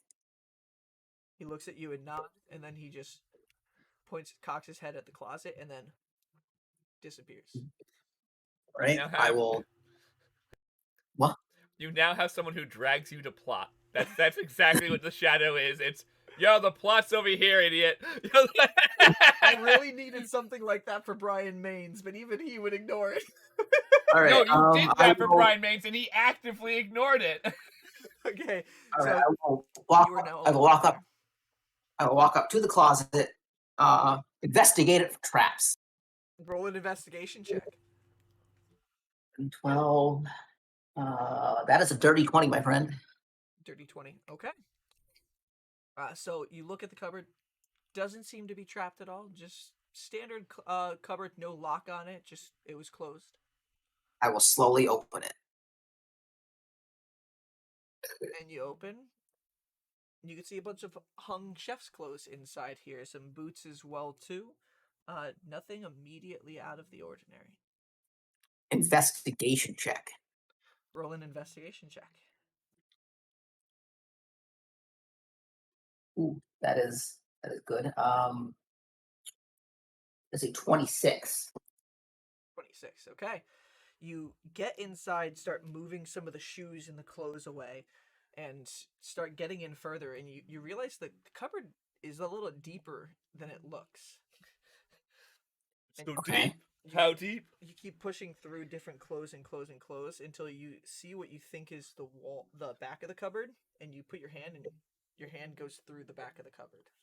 Delsin is going to Narnia. Yeah. Out of the Holy heist, you're in a shit. different plane of existence now. No. Holy That'd be the shit! most- I just found Narnia. I will crawl in. Okay.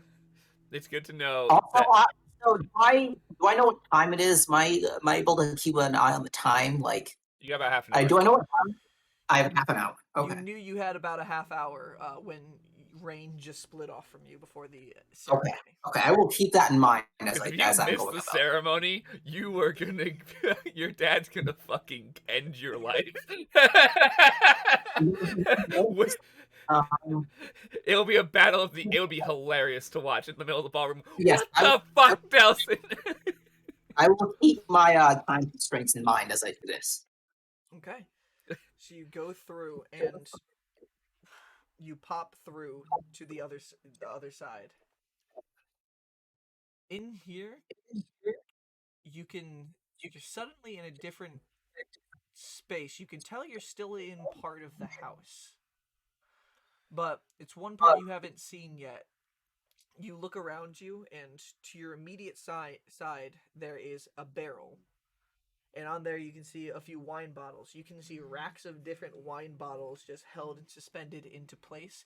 There's a lantern lit in the corner, and you have some shelvings blocking you from sight, but you can see occasionally help just walking beyond some of the aisles, grabbing some bottles and walking by. Not many, like maybe one at a time, down a couple aisles from you. You appear to be in some sort of a wine cellar. Okay.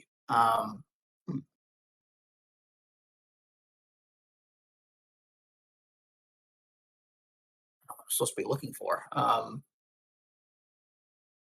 In I still have that. What?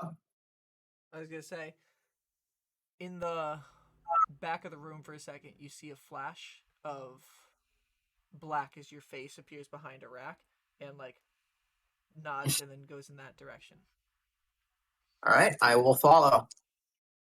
Okay. You're walking in and out. Roll a stealth check as you're trying to walk in between these aisles very stealthily, not being seen. Unless you're just nonchalantly just walking through like you own this place. No, I will do this stealthily. Okay. I'm not that dumb. I am not that. Just puts on his hood and goes, "We'll figure it out." The help sees you. Whoa, are you the shadow? That's a Rainn and method of doing things. Because Rainn I'm doing this. I will throw up my hood. Okay, what was your stealth check? 21. 21. Okay. Takes about a minute of just walking through. You don't see your shadow constantly, but you're heading in the direction he was kind of pointing towards.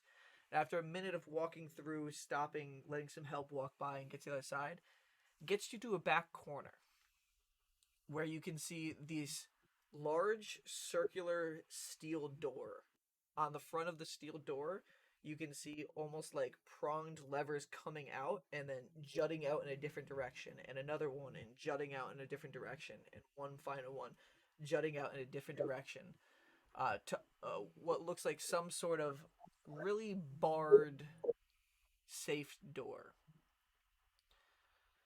And you're looking at it, and your shadow for one more second peers on the door and like points back with his head through the door, and then looks at you and like forward, like it's pointing behind you. I will look behind me. And you look behind. Roll a perception check.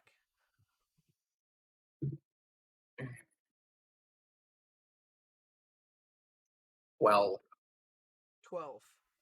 Let's see how they're doing.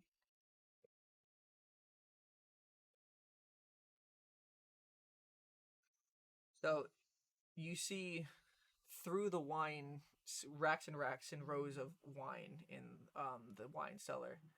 You could see a half-elven girl shape, and then what appears to be a elven shape as well too, just walking trying to stealth in between the wine different racks. They seem like they're heading in your direction. Do you just wait for them to get there, or are you hiding? Just grab them by their coattails. Is this something you need? Is this something you need? I'm gonna hide for the moment. Hide. Okay, roll a stealth check. As for hiding now instead of just not being seen. 11. So that'd be an 18. Yeah, 18. Okay. So there's a wine barrel over in the corner, and you kind of get down there and slink down, hood up, just staying hidden. And you can then see an Arkakra, a gnome, a half elf, and an elf figure walking forward, with a seagull that kind of like just flies up and just perches on top of one of the wine racks above their head, and the elven male just sees the stave and turns around and be like, "All right, hold on, we don't have a lot of time." And you can see him wave his hands, and you can almost see like clock. You can almost see like these weird little like hands cogs kind of turn around in the space. Something shimmers from the entrance where they came, and he's like, "All right, nobody can see us now." And all of their forms suddenly drop, and you can see all four of the people you fought in the death battle: Bliss, Static, Rainn, and 42, your sidekick, who are standing in front of the vault door right now. And Static's just like, "It took me a while to get this, but I did find this when we went upstairs. Apparently, if we move these levers in a certain position, the door will open up. We can get back down there." Rainn's like, "You better be right about this, Static. We need to get down there soon before those other groups get what we want." And she's like, "Yeah, I know. Here, Bliss, you're better at this." And she's like, "I'm gonna need a boost." And Static picks up Bliss on the shoulder and starts working together to try to move the bars into different positions of the big, large levers. Huh. Be nice if I had a way to communicate with Rainn right now. Yeah, that's a flaw in you. Just the fucking hearing is. You can communicate I to think Miss you have a way to Fortune through a communicate raven. with and with Paul, I can right? talk. Can I? You can whisper into the bird, and then the message gets relayed to Miss Fortune. You could also talk to Paul, right? It's a one-way. Paul has to initiate first. Paul's a dick. Okay. He's really convenient right now. Andrew, just fucking beat him up with your echo and fucking tie them all up. And I don't think I can take all four of these guys right now. No, they're the same level as us. I think you're Delsin Mardithas, and you should fucking try because Just walk up. I'm Delsin Mardithas. Delsin Mardithas. I'm going to. The raven's still on my shoulder. Yes. Yes. All right. Yeah, I'm going to whisper that I found. I have eyes on the group trying to break into the vault. Okay. And I will now pause here to see where this gets to with Rainn. Just dying. It's okay. I have Dayquil and I can't do anything about it. I checked. I'm real sad about it. So Rainn.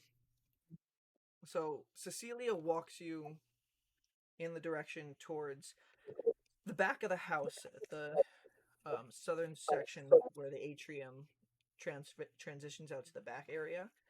and you can see stairs that actually lead upstairs. A guard tries to stop you for a second, and Cecilia's just like, "Oh, we're just trying to get out to the balcony upstairs where it's protected, get some air." And the guard is a half-elven woman, looks at him and be like, very well. Just goes up straight to your left. There will be some guards walking around there, but also just let them know what you're doing. And that area is allowed for guests at this time. She's like, "Oh, thank you so much." And she walks up the stairs as she's going up. Enjoying the party so far? It's been a little stressful at times, meeting people I've never seen before, interacting with the uppers of our society. They can be a little hard to deal with if you're not used to it. Yes, I've heard. Something that I had to grow accustomed to as I got older. Everything going well with you and Delsin? Yes, we're doing quite well. How long have you been dating? I think we decided 6 months. Was that the number we decided, I believe? Yeah. We've been together about 6 months, known each other a little longer. Kind of like a little look on her face that you can't quite discern off of passive insight. Cool, I will actively insight her a little bit. Because Rainn's just like, what the fuck's with your face? Oh, know what? She wins this one. That's a 2. Oh, no.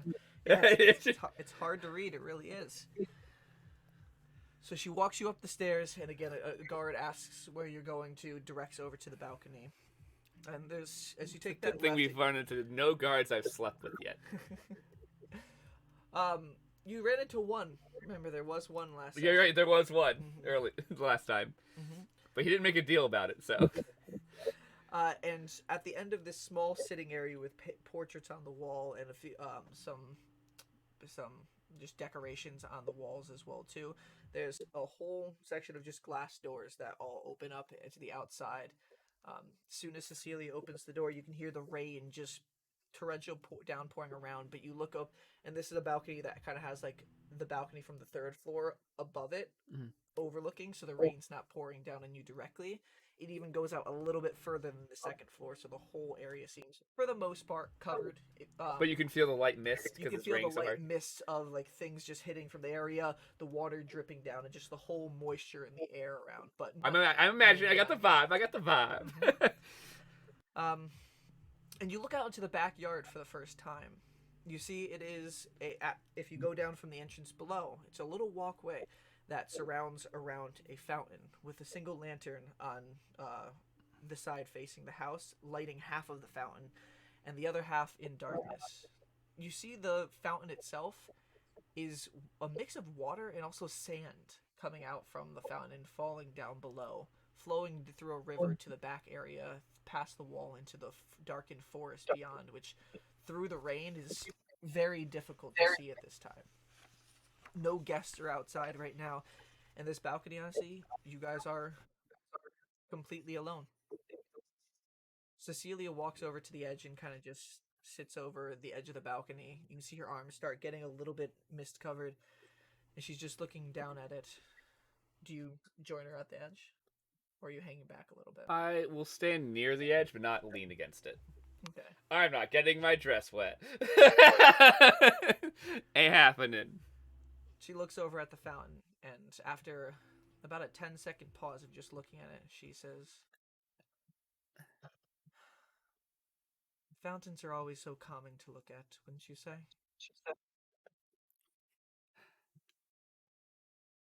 Unfortunately, in my life, I've had not much time to stop and stare. Do apologize about that. That's quite unfortunate. It's interesting, quite calming and relatable, the dissension of the water. Everything focused around dissension in this civilization, wouldn't you say? Rainn snickers, like she can hear out loud the breathe through the teeth snicker. Yes, people are so concerned. Rainn like pauses for a second, knowing that they're going up in society but coming down in life, and Brain's like, which one's the one I'm supposed to use right now? Like she even probably can tell there's the pause. Trying to move up while moving down. Such a odd way our society here works. Dissension. Normally it's a negative, but it's all anybody in this city ever wants.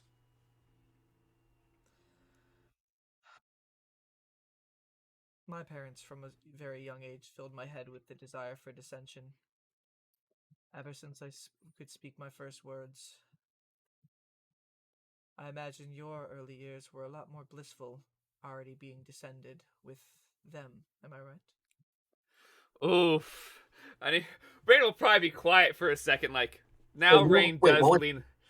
Oh, we say it for Andrew because Andrew deserves to hear this. Yeah, this is your mother speaking to Rainn on Sunday, so it's not directly, but you deserve to hear all this too. She said, "My parents have filled my head with the desire for dissension since a young age. Ever since I can speak my first words, I imagine your early years were a lot more blissful, already being descended with them.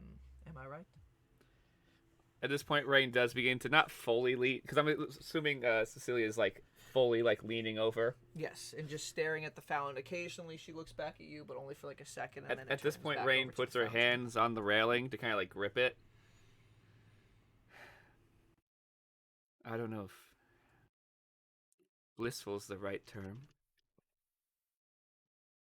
Tell me about it. Hmm? Tell me about it. What you remember? I guess for me it was, because I was a child. I was little. To me, life was a perfect little... what most people would idolize. I remember having any book I wanted. I remember having studies and tutors. Which is crazy to think about, that a 4-year-old had tutors. But I remember the chaos of my parents running around. They were always busy. They never stopped being busy.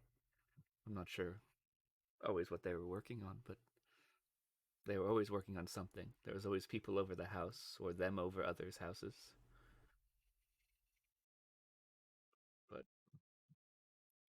so I don't know how hard they were working to keep us where we were. Or even what they were working on at all. If it even had to do with the city itself. Whenever you're this far in society, it consumes your life. It's hard to not get lost in it all. I can see that with many of the families. Some get so consumed by it that they lose sight of their purpose in life. They lose sight of others. They only see forward. I'm partially taking this off so I can hear you better. Yeah, no, I'm speaking quietly. I'm sorry. Rainn, with our headphones on too, we don't hear ourselves coming through. So yeah. Yeah. I don't know if Delsin and Kalina ever felt that way about us with how busy Alistair and myself have been, but I know how he feels about his father, but we have worked terribly hard, seen unimaginable things, learned things that we cannot speak of, and it's all to try to get some sort of future. Maybe they can live outside of all this. You're lucky to have been born into it. I'm sorry what's happened. Rainn's actually going to say, but unlucky to have lost it all. Delsin does resent his father for being a little absent in life sometimes. And he won't fully tell me what happened in terms of his full anger towards his father, besides his life of on and off. I'm sure they've spatted. They're both stubborn men. She They laughs at that. They are probably so alike in ways that they don't even want to imagine. They are. Your father. This is a solid song for what's happening right now. His father didn't do anything that wasn't necessary working underneath the galloways. I swear if it wasn't the price of moving up, half of the things that we've had to do wouldn't have come to pass.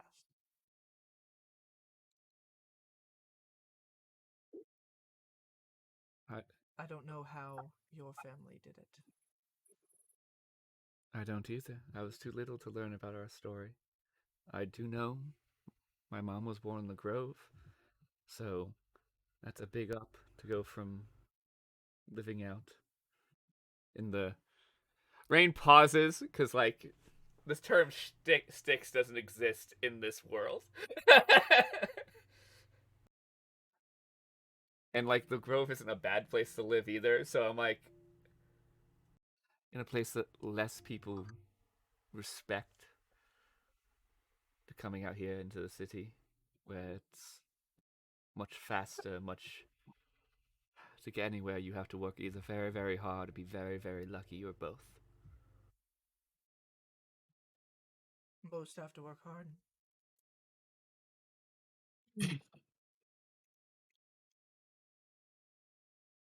Others are just born with the talent that they need. As was the case with, I believe, who your mother is. This will be a very long, awkward pause, probably. Because I need to giggle for a second and get it out of my system, because how serious this is. With that pause, she waits a few seconds without you saying anything, and then she turns to look at you. I imagine you're a little bit closer on the ledge. I probably have scooted closer to her, and I probably am just facing her. Mm-hmm. And Rainn probably... Her look is a mixture of, like... There's a hair of anger in her eyes, because she's thinking about her mom, and she's pissed off about the whole situation. But, like, her face is probably a worry or a want, is the best way to describe it. Like, I can't make the facial expressions Rainn's making, but I can visualize it. But it's like... She's angry that someone's speaking of her mother in some ways, but her want to know who her mom really is deep. And as that pause is going on, she looks at you and says, Alistair always hated her.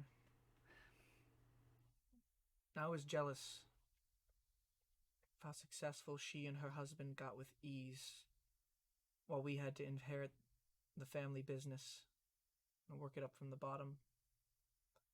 We fought so hard for Delsin and Kalina, while they went in with such ease. This time, since then, we have done things that I will never be able to sleep well at night thinking about. We've learned truths of the universe that I can never speak of. Yet she got in with the Queen early, just off of pure talent. He was running for a Dai's title while we were struggling just to get into Divinity's Overlook. They never had to work directly within the sides of the city that drags you through the muck until it corrupts everything that you are. They were the lucky ones. Lucky to have died? That's what happens. That's what this city does to those with good intentions. Is that why you actually resent them? Yes. Hard-hitting question! Perhaps that is. Dissension was something that I cannot escape. And everything I went through just to be with Alistair, to get a chance at Ascension. Moving up from Desurius' call to living in Divinity's Overlook. My life is dedicated to that. And yet, she just waltzed right up into the castle. I don't think the Galloways liked that. Rainn I don't- kind of smiles, like a grim. It's like a kind of a half grim, half like satisfied smile about her mom.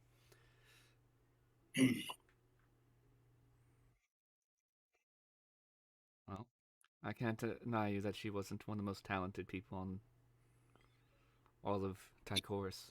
Because the plant's name is Tychorus, right? Thank you. Tychorus, and the continent is Galandria. I know what the continent is. I was making sure that the Yep. people actually called it Tychorus. Mhm. Just want to make sure I'm not calling it Earth and being Yes. very wrong. What's Earth? Yeah, what the fuck are you on about? I'm not Bracket. That's not the character I'm playing right now. He gets confused.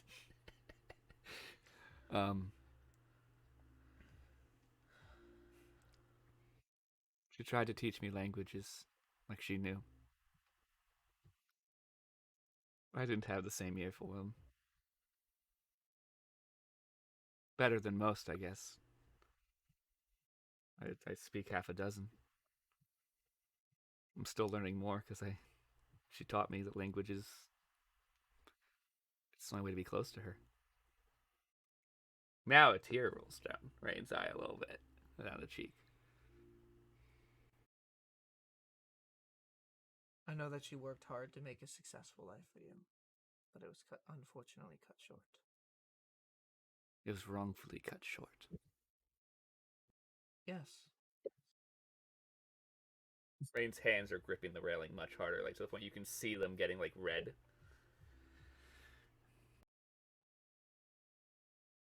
There was a gala much like this at Di Galloway's house about 20 years ago.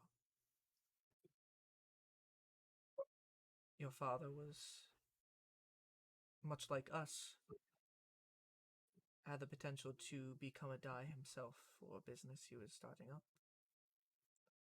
They never showed up to the party.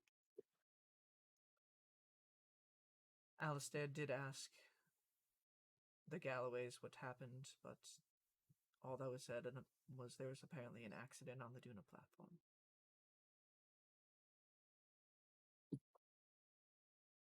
And we never saw you again.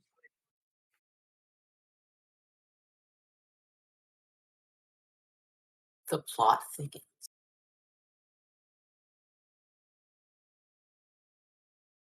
As soon as I learned more about you, it was almost unmistakable with your head and your eyes. Much like both of them.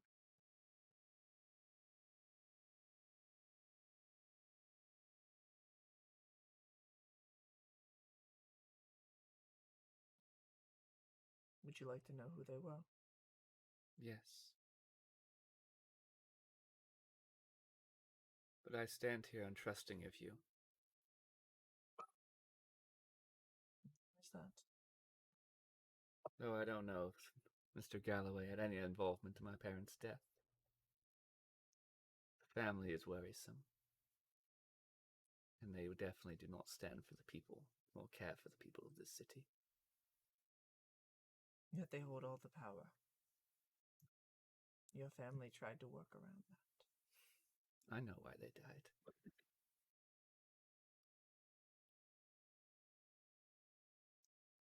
The city doesn't like good people. It likes to watch them die or be pushed away or thrown to the abyss.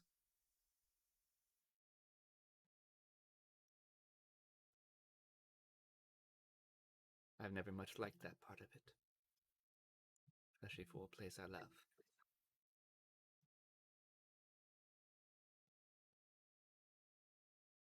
So I guess I should warn you before you help me. I intend to continue my parents' work. This is a city of many, many people that deserve to have a voice. I've watched in pain. I've watched be killed for unnecessary reasons. I've watched corruption run amok to a point that that's why the Unresist is so strong. Because it's the only way people can get anything. The only way to move up is to move so far down, they avoid the system together.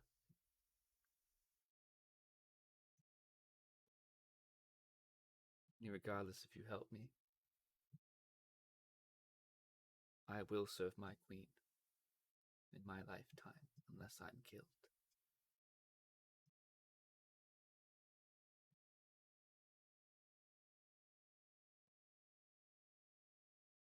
Got the same stubborn attitude as your mother.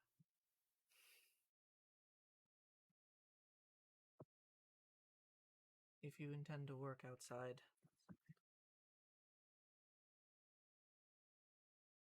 I know I cannot control him, but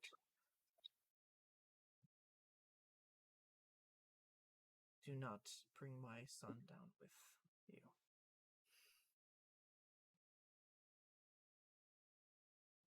He'll do as he pleases. He always has, regardless of either of our advice. I just want him to have the life that I never could. He already does. He's done more than you could imagine.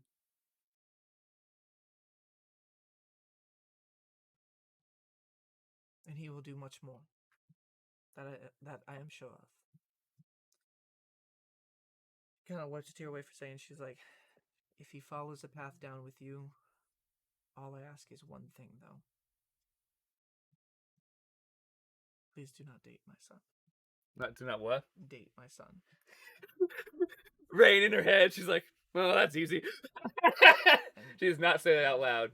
She's like, because your mother and father were Evergreen and Everest Cinderheart. Brian, I don't have a pencil. Give me a second. Hand me a pencil. I forgot to grab mine.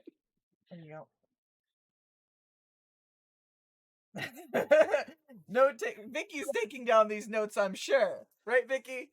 Yes, I am. We say some sentences. Evergreen and Everest and Cinderheart. Everest Cinderheart. Cinder with a Y instead of an I. Oh. And your mother's maiden name was Mardithas. Your mother was my sister-in-law, and Delsin is your cousin. I think Rainn would pause, try to hold composure, and I'm gonna roll to see if she can hold composure, because she's like, wow, this is the worst cover I've ever made in my entire fucking life. Okay. My camera's coming back on because that's fucking What? Yeah, she rolled low. Rainn bursts out loud. She just goes. She puts her hand over her hand. Wow, good job, me. Your name is Rainn Cinderheart. You were known as Zista City's pure-hearted child until you went missing 20-something years ago. Holy shit. You're my niece.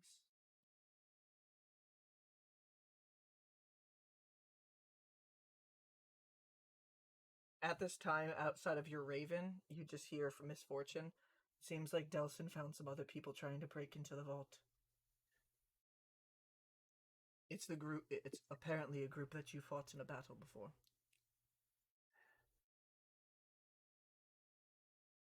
Right. A lot of information all at once. I don't know what languages misfortune speaks. I don't know. So I can't mumble shit under my breath in random ass languages. And I do know that she speaks Elven, so I can't use that. And I don't know if she speaks Celestial, because she probably does, because it's a language of commerce in this city. Mm-hmm. You don't need to respond, but you just hear that in your ear. At this exact same moment, you're learning all of this. Rainn kind of turns her head and mumbles to the, towards the Raven. For fuck's sake. And that is where we will take a quick break, because I have to pee. Same. Oh my fucking fuck. I made soup during that. We'll There was enough time for me to make soup. Nice. We'll be back in about 10 minutes, and then we'll be picking up with where in the world Seabreeze is with his band of NPCs. See you in a few. This makes me realize that several of these families are all related and all like vying to fight each other, which is real rude. Right. Brian. And cut. Also,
Yes, they can hear us.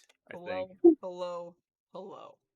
We are back, and the last member of the party is finally ready to let's see how much chaos you can enact up in this gala, Callum. Or Oh, hopefully God. not. Maybe not getting caught and just getting a lot of information. Oh, I'm not gonna get caught, bitch. I'm gonna do the same thing like I did that last time in that other place. Then That you doesn't got sound like caught. I didn't get caught, did I? Wait, yes I did. She I saw I think you. didn't. I didn't for real get caught because I got away. Time That's for true. Seabreeze to die again. Yes. No. But I'm gonna get away. Guys, I only have 2 revivifies left.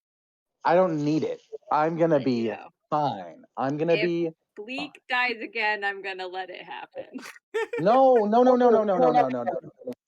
Executive decision, do not do that. Why? Well, so you get Because stuck down there.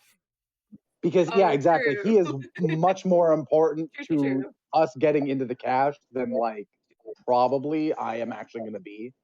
Imagine. I would if- be useful in a fight, but I don't think I'm gonna be useful in getting in there. You know what I mean? So keep that guy alive. Yeah, I'll try my So- best. He's so little. So rewinding time from everything that Put him in your happened. pocket. Rainn Put him under your fur with Zolo. I wish I could. do it from so rewinding time a little bit, Rainn and Delsin just left the closet and went out towards the ballroom.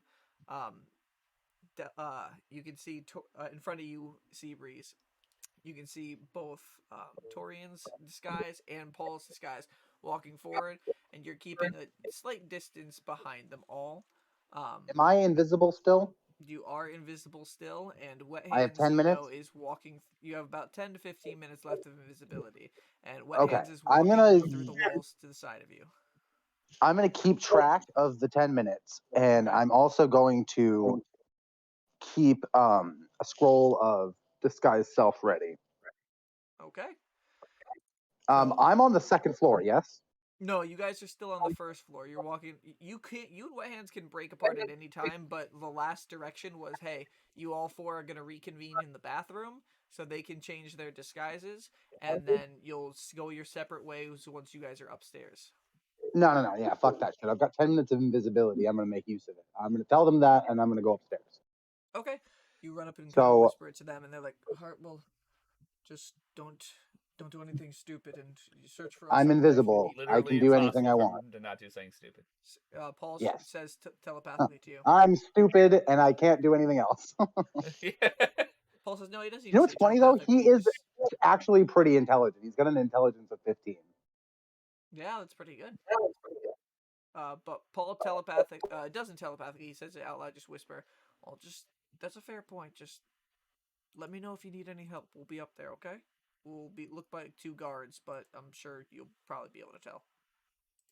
Yeah, no, I'll be fine. I'm not gonna start any trouble. Is what I mean. I'm gonna go like actually get a good look at something. How are you gonna tell Wet Hands? He's in one of the walls to your side. Oh. Can he rejoin me? Can I? Oh, shit. I'm just going to like whisper really loud. Whisper really loud. I love that phrase. You know what I mean? Whisper screaming. Yeah. Hey, over there, dumbass! Come here. As Paul and Torian walk further ahead, and you can see them go into a door, which is the bathroom, a little bit further away down the hall. You just shout that out. What do you shout out or whisper shout? Shouting. I'm whisper screaming. And what are you whisper screaming? Hands, come here. You can see 2 people down the hall just a little bit. Like they kind of just like look up and around for a second. And they lose focus just as Wet Hand's head pokes out from the wall. Looks both ways. Yeah? Change of plans? I'm going to whisper to him now. And he looks Going around. upstairs. He still doesn't know where you're at, but he just looks around. He knows you're in the general That's fine. vicinity. I'm going to say going upstairs. Keep my, watch my back. Oh, fuck. Hold on. and I'm gonna walk up to him and I'm gonna like touch him. Can he fuse with me when I touch him? As soon as you try to touch him, he starts fusing with you. Like part of his hand starts going in. Do you let it go the full way, or do you just? Is it going to break my invisibility? No, it's not going to break your invisibility. You'll just start dripping Then water. that's fine. I'd rather have him here so he can like keep track of me and use his mage hand and whatever. I need backup. So teamwork. We're splitting the party, and I'm gonna go upstairs. I have the picture of the second floor. So you don't have a map. Rainn is the only one who took down general notes. No, I'm looking at it, so I have like an idea of where the rooms are laid out. Like I'm not going to tell you what they're called, but you do not have a map or a general layout of the second floor. What you can see is Seabreeze doesn't. I do.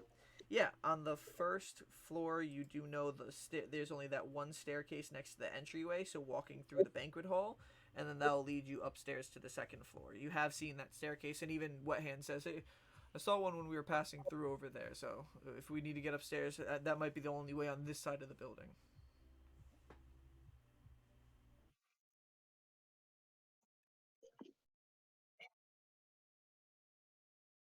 So I'm assuming you're heading to that staircase, Cal? Did you not hear me? No, I didn't hear anything you said. Oh, I said yes, I'm heading that way. Gotcha. I'm going to go upstairs. Okay. As soon as you get up that staircase, it brings you out into a hallway, and you can see immediately as you got to the top of the staircase, two guards kind of walked by, just looking around generally. Which way are they walking? They're walking to your right. They're going more towards that long strip where it says hallway there. Okay. Yep. To your immediate right where they're walking, it is just a hallway that kind of has glass doors at the one point that leads out to the balcony at the front. There's a door directly across from you that seems to go out to some sort of skywalk around the atrium, which you can see patrols of guards, a few of them walking around the skywalk, kind of looking down at the atrium.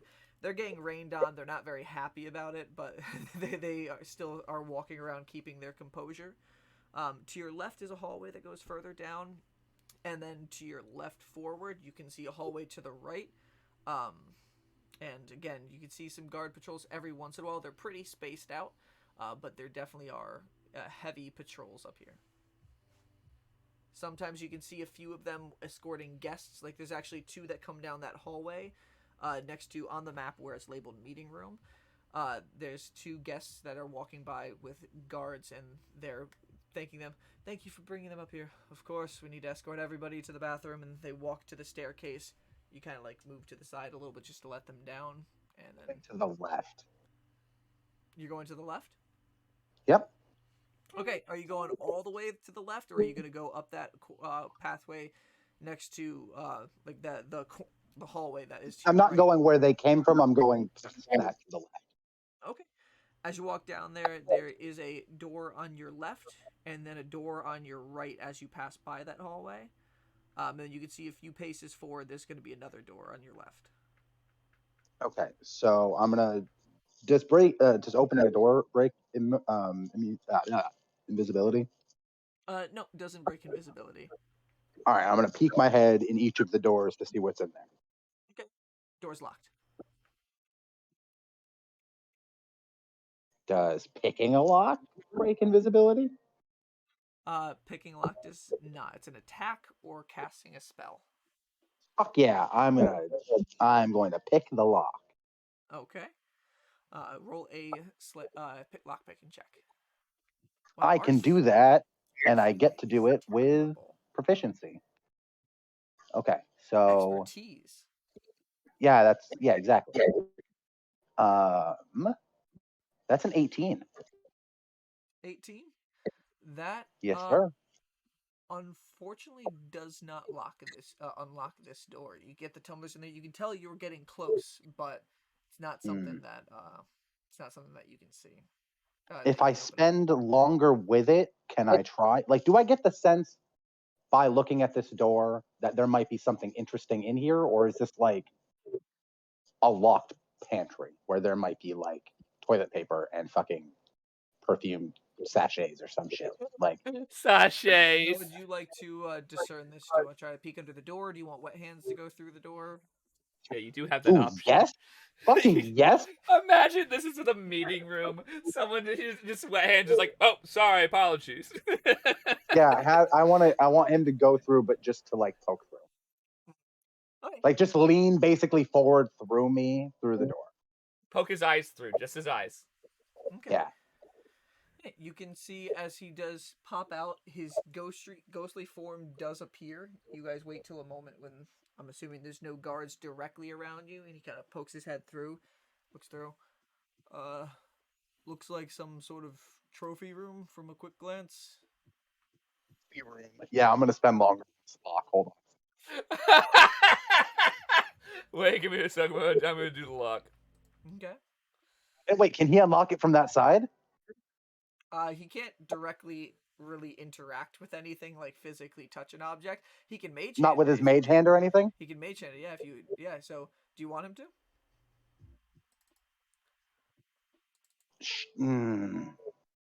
Yeah. Yeah, I do. Okay. Yeah, I do. He's like, give me a second, matey. Comes out from your body, goes through. Fucking thick. And as he goes through the door, a guard patrol starts walking behind you. Okay, well, I'm invisible, so the door. This doesn't affect his life.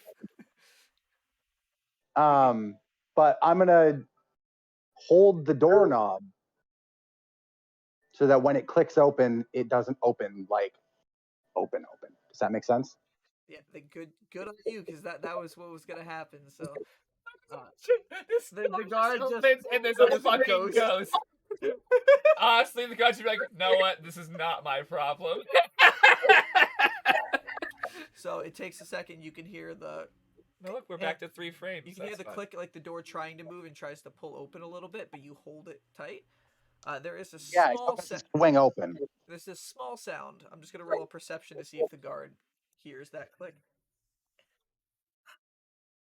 Almost every single guard perception roll I've rolled this heist game has been a 5 or less, and that was another nat 1.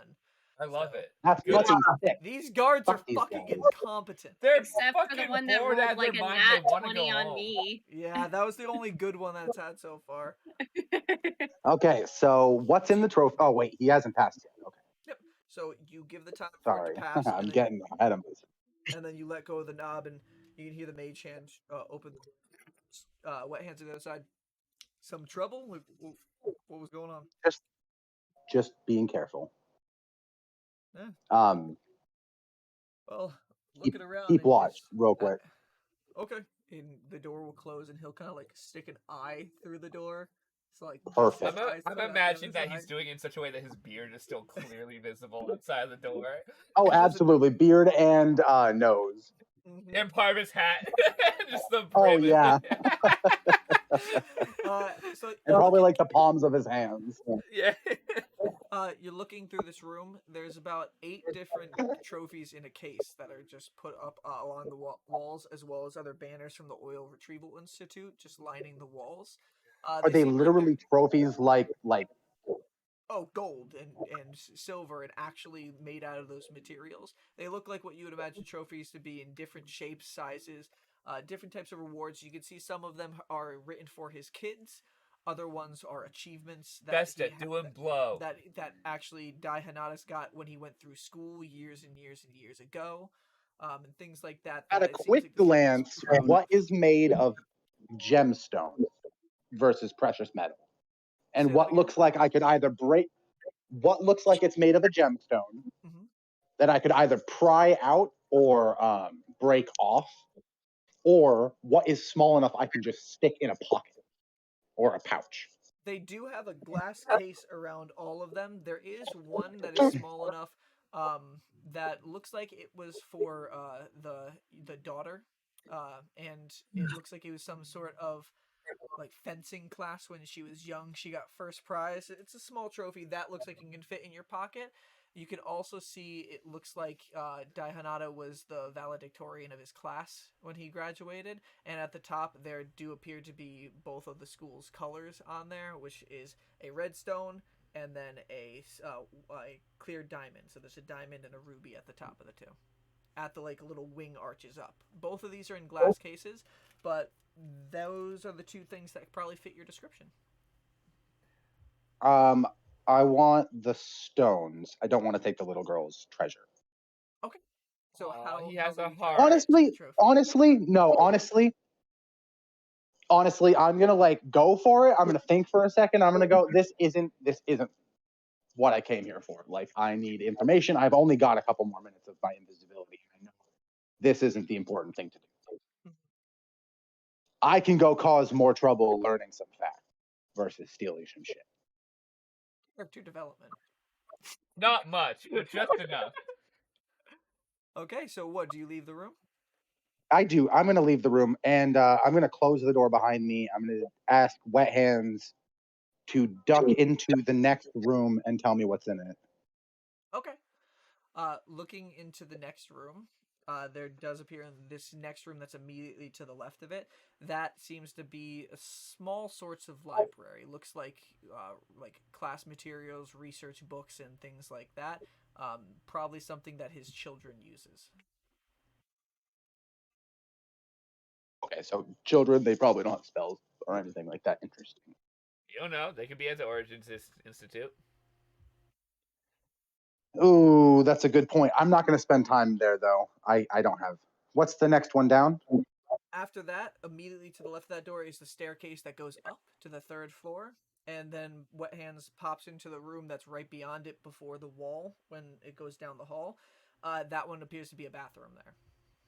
I'm imagining him scaring the crap out of a woman who's fucking trying to piss. Yeah. All right. There's I'm going to skip all of those rooms. There's a guard in front of the door when you guys go to the bathroom, and then the Wet Hands goes through, and you hear from inside the thing, and the guard rushes in. Wet Hands backs out real quick. You hear a woman just like, there was like a face that came through the wall. And you guys are not in direct line of sight. You just hear this. The I'm guard just going to go behind. Guard seems to try to do a divine sense, but it does not pierce through the wall. He's like, there's nothing here now. Quick, let me get you downstairs. I'll search the area. Please. And the guard rushes out with the woman to try to get her to the staircase to go back downstairs.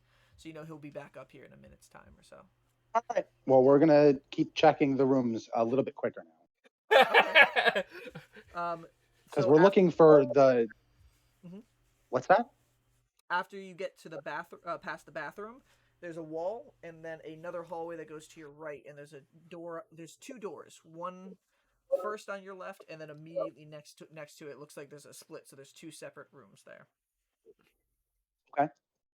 What's on the left door? On the left door, you look in there, and Wet Hands pops in. Now he's just like some sort of, I don't know. Looks like what it would be like whenever my ship would stop into a town. There's like game tables and stuff like that. Doesn't look too important. There's like could be stuff in there, but looks like some sort of entertainment room or something, matey. I'm gonna investigate that room. Okay, you try the door handle and it is locked. Man, like fucking. Can he unlock it from the inside? He definitely can. So he goes. Yeah, inside. see, locked doors indicate something important. Well, also he's having a house party. He doesn't Shut want up. anybody into all Shut up. the rooms. They probably went around and locked Shut most up. of the doors, but yeah, there could be something in him. I bet his bedroom's doors are locked too. Like, there's probably actually valuables in his bedroom, but like. Oh, you don't think I'm not going to steal his fucking underwear? It's happening. I hope if you steal Character Diana's development. underwear, then Rainn. Rainn would laugh so hard, and she's like, "So, we're definitely putting this in the public square." And everyone's gonna be like, "What the fuck? Why do you have Diana's underwear?" It's even funnier because he just had a gala, so everybody knows exactly when the stealing happened. And they're like, "How did one of us notice?" And it's like, "Because you're shitty guards. Because you shitty." So Wet Hands opens up the door, and you get inside, closing the door quickly behind you for fear of any guard possibly seeing you. And also yeah. going to, ooh, you know what? No, yeah, I'm gonna have him look behind me, like keep a lookout. Face goes through the door again. I'm loving the concept that he's trying to be stealthy but he needs to use his eye. But there's a whole bunch of face around it, so it's just a door of a face. So yeah, you look inside the room. You can see what looks to be some sort of like bar, and you can see there is like drinks lining the wall as well. You can see there is a dartboard against one of the walls. There is a. Do any of the drinks look particularly valuable or particularly like potentially magical, like those potions? Roll an insight check as you look at all the drinks. That's a 19. 19. None of the drinks that you see against the lining the wall appear to be anything other than alcoholic. Okay. But die. You can see a rudimentary version of a pool table in there as well too. It's not something you typically see in a tavern, so this is something you probably haven't seen maybe more than once in like higher end bars that your pirate friends your pirate crew probably raided at some point. I'm gonna take the pool ball, the cue ball. Okay. You can add a cue ball to your inventory. Cool. This ball, it's not the same way as our cue balls. It's not that exact same material. It's definitely a different stone than what we type of use, but it's a very base model version of what it would be. But yeah, you can see other different party games and stuff like that lining the walls. Back shelves have some sort of like shells and boxes put into it and things like that. There's windows that overlook outside. Nothing out of the ordinary, Anything just that from a looks like there partition might glance. be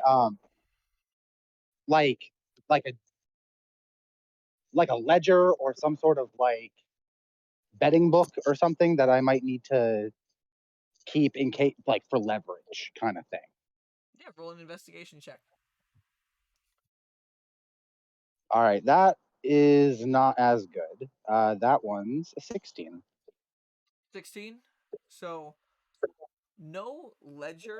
You do see like scorecards and stuff like that, or betting like in games that they've had here between him and like some other families that he's invited over before. Nothing that looks sinister or anything like that. But you do check behind the bar as part of this check. And one thing you do see back there is a potion that looks. You do find a potion back there, and it does look similar to the. I believe you guys have seen a spell recovery potion before. It looks like one of those behind the counter. Fucking sick. I'm taking that. Okay. Hell You yeah. have one potion to spell recovery now. And then if you want to keep it, it's just a normal notepad with some like money bets on there and like a scorecard tally. It's not anything like official or incriminating. Just looks like No, I'm not going to keep that. I don't need that, but I'm definitely taking that potion. Is there anything else in this room, in any of those boxes that looks interesting? Roll another investigation check. I can do that. Ooh, that one's much better. That's a 21, friendo. 21. Searching through those boxes, nothing, no paperwork, no nothing from there, just more game pieces. You can see a lot of things labeled from the Sego company, who seems to be making a lot of the toys and games that are going around the city. Yeah. But Love nothing that you're quite keeping an eye out Sego. for. Sego. Yeah, yes. we learned this last week. Last time we did a session, and I almost killed Brian. I don't think I was in the room. I may have been in the bathroom. Oh, hey, can I drink the potion of spell recovery and recover? Oh no. Okay, Hi. Discord kind of freaked out for a second. Okay. It's still recording though, right? Yeah, no, our recording is doing fine. Discord is just not having it. Okay. Hi, we've returned. We don't know why Discord keeps just crashing. We might need to close out our Discord and restart it in a little bit and do a little intermission. Yeah, especially with the quality right now. We'll see. We'll see how things. Brian, keep going. so can I recover my second level spell slot with the potion? Yeah, if you do want to drink it, roll a Constitution saving throw. Watch him get hold addicted to these. Well, that's fine. I'm about to go to jail. I'll get clean someday. Constitution saving throw. Hold on a sec. I'm sorry. My dice fell in the dice cup. Okay. That is a dirty 20. Dirty 20. You succeed, so nothing abnormal happens, and you just gain the level spell slot back. And as you finish drinking that, you can hear out in the hall, "Ghost!" And you can see what's head back. It's just like, "I think I've been spotted, matey." Okay. Make it. Wait, I'm going to whisper to him, make the chase good, but don't get caught. Okay, meet back here. No, meet me back in the tunnels. Copy. And he goes out into the hallway. You can hear him be like, "Ooh, yes, I'm a scary ghost. Follow me." And he's just down the hall. And you can hear chainmail. Ching, ching, ching, ching, ching. I love that. I love that. Okay, fucking perfect. So now I'm on my own. I'm going to leave this room and I'm going to head continuing down along the hallway that I'm in. Okay, Conlon, can we take a quick break? My mother has called me 4 times in a row, so she's trying to get a hold of me. So let's take a quick break. Okay, yeah, we're gonna take a quick break because apparently Linda's losing her mind. Sounds good. It's okay, we still love Linda.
They can see us. They can hear us.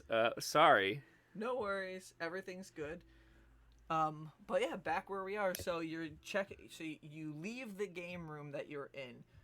There is no immediate guards, but you can see them down the halls from you. It seems like at least this area. As you look left, you can see that one guard that was running is running there and shouting to other guards, "There's a ghost! Quick!" And like, "Come on, it's terrorizing the guests!" And there's another one that joins over, and they start searching around frantically at the other end of the hall completely. So All right. he did. I'm gonna clear check the general next vicinity. room from the one that I'm on, the one that's to the right. So that one, you tried the lock, and it is locked. I'm gonna unlock it. Play lock picking check. All right. I can do that. That doors is to magic missile him and just cause a huge commotion. a dirty 20, my friend. Dirty 20. Okay. You tumblers, and one thing you notice is as it clicks and sound, you don't hear the click at all. You feel it, but there's absolutely no sound when you unlock the lock. Is it okay? I'm gonna open the door. Open Is the it door. like a really nice lock? It is a very nice door. This is a nice, finely carven door. Nice knob. Nice knob. All right. Cool. Door's not child. So what's inside?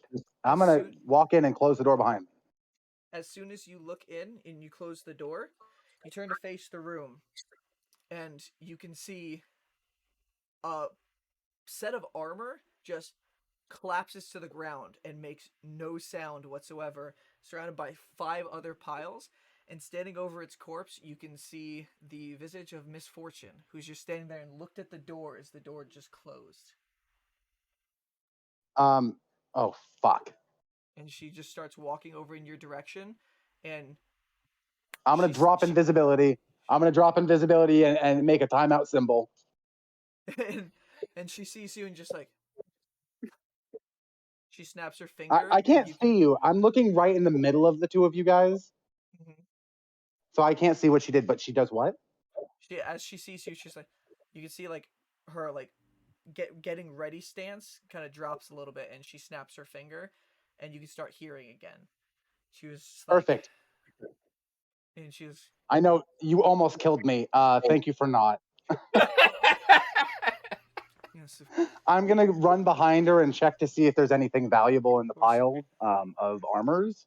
You just run Is it right animated by her. armor? She's just so confused for a second. Oh, I'm gonna also like yell over my shoulder. Wet Hands is making a diversion. We have to look around fast. Is that your delusional delusion? He's not delusional. I'm gonna spin on her.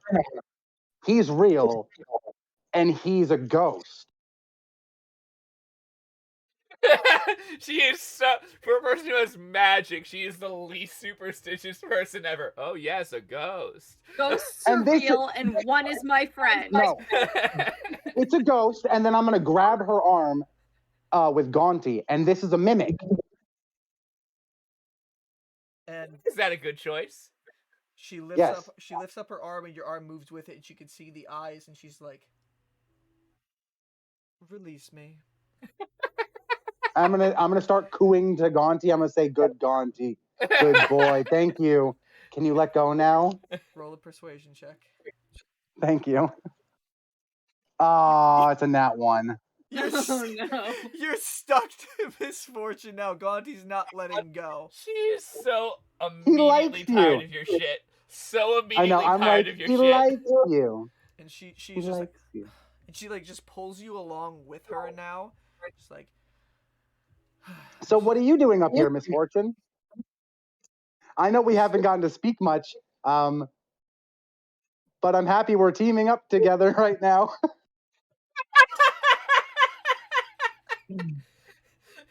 I love how Misfortune is primarily interact with Rainn and a little bit of Delsin. We've never seen Misfortune Andy and Misfortune Seabreeze, and this is like. And they're both so much more goofy, Similar and she is so much more serious. Wait. Before we go out in the hall, can I try one more time with Gaunty? I'm she's gonna not like use a pulling in- stern. She was not pulling you to the hall. She was pulling you towards the desk that was in the back of the room. Oh, perfect. Okay, well, I am gonna try again if I'm allowed to. I want to try with a stern voice now. I'm gonna say give it a minute because he's Mm. especially with that nat 1. He's like, interested. I know. He's like she keeps like shivering for a second as it like licks her arm a little bit. And I told you though, I have a lot of friends.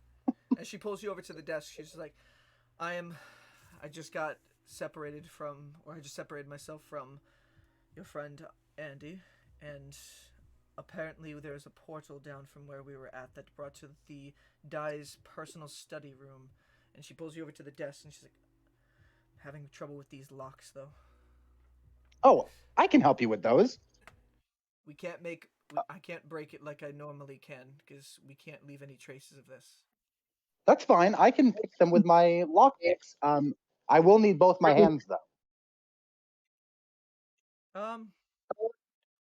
She's just like, if you can get this off of me, then by all means. And your arm gets raised up a little bit as she lifts her arm up again. Is she taller than him? She is. By how much? Much taller than me. Yeah, she is taller. I'm only 3 something. No, I'm like 4'8". High fives, like 5'8", 5'9". Imagine she's like almost a full lifting foot him off taller than me. She's almost lifting him off the ground, like, ah, whoa, you're going to dislocate my shoulder. Mm-hmm. So roll that persuasion check. Okay. I'm gonna be like, Gaunty, let go. We have got something to do right now. I'll give you nummy tools to hold. You can always try to use your guidance too if you want to, but there's that risk. Well, no, I don't know what the DC is, but my persuasion, I got a 19. 19? I feel pretty confident about that. Comes off and she's like, thank you. Of course. I just wanted you to know that my friends are real and I'm not making this up. And I'm going to turn to the locks and I'm going to take out the tools and I'm going to let Gaunty hold whichever one he licks first. Mm-hmm. And I'm going to lockpick them. You hold it out to him and you can see his tongue like sifting through the different picks, and she just looking down in utter amazement of this weird mass of unbelievable He's not things. the only mimic I have, I say over my shoulder. The other one's invisible, like though. The most manic person on the planet right now. Invisible, though. She's like, okay. A hag put a curse on me. What? A blessing. Can you please just unlock the desk? I'm trying. Hold on. He picks one of the lock picks and scoops it up. I'm just going to say good boy to him. And my lock picking check. Ooh. That's a 25. 25. So there is a top left, a top right, and a bottom left and a bottom right drawer. Which one would you like to unlock? Which one would you want me to do first? I'm going to try them all in order, but whichever one she gestures to, I'm going to do first. She pointed to the top left one. All right. That's a 25. 25. So it does open it up.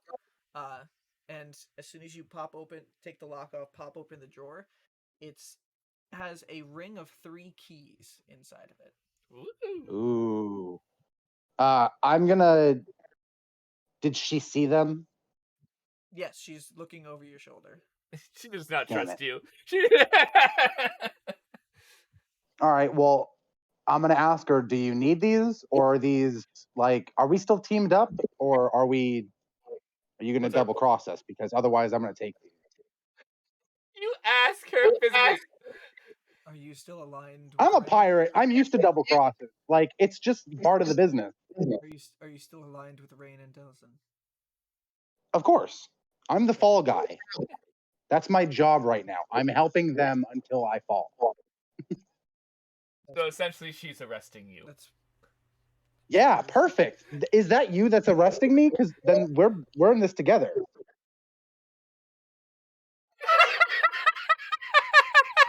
I didn't really put together that she was the one who was probably arresting me. May I try these keys on something? Of course. I'm going to keep working on these locks. She takes the keys and she's like, keep seeing what you can unlock. And she walks over towards, there's a door in the back left corner that she goes over to and starts fiddling with the locks. Which one do you want Okay, now? I'm You gonna just did the top left. the one below it. Okay. My check is an 18. Okay. Hold on. I'm gonna use guidance for this next one. Okay. 18. That one does unlock on an 18. You open up that drawer and you don't see anything in this drawer. It's an empty drawer, but what you do see is carved words written all the way around the inside of this drawer, almost manically. Different sizes, different directions, nothing straight, which is odd because everything else in this study here is pristine, neat, properly What in does it place. say? And it says, when you remember, she makes you forget over and over and over and over again. Is there a false bottom to this drawer? Roll an investigation check. That's investigation. I'm sorry, I'm having the hardest time. It's 16. 16? There is a false bottom at the bottom of this drawer. Oh, sick. What's in it? I'm Open gonna up. be like super stealthy about it and not let Misfortune find it right away. Like, see that I'm doing this. Underneath it, you can see a what looks almost like a holy symbol that you would see a cleric have, but none for anything that you have ever noticed before. The holy symbol itself is a studded lock with question marks, question mark lock hole, and that is all that's in there.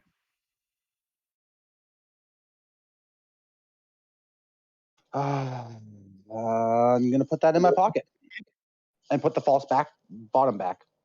Okay. You have 2 more drawers. At this time, you see her unlock the door, and she goes inside.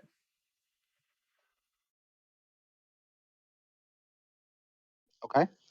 I'm gonna try the upper right now. Upper right. And I'm gonna use guidance. Okay. So that's a roll a nat check. 20 plus 6 plus 3. Jesus Christ, 29. Yeah, it definitely opens up.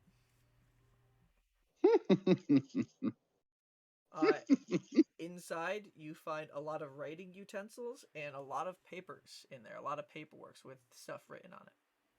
Oh shit. Is any of it? Fuck. I'm gonna close that drawer or leave it like slightly ajar and unlock the lock underneath it. Okay. And I'm gonna use guidance on that one as well. Okay. That's a 17 plus. So that's 27. 27 definitely opens up as well. And inside this drawer, you see a very small vase that probably can at most only fit your hand in there if you did reach inside. The vase is purple with not much of a regal design to it, but you can see there appears to be arcane ruins all around the vase. And how big is the vase, you said? Like inches tall. Inches tall, probably about, I'd say, a foot, and then wide, probably, like I said, only enough to like fit your fist, your arm through. Is there anything inside of it? The lock is, the top of the vase is you look inside, you don't see anything. It's just darkness.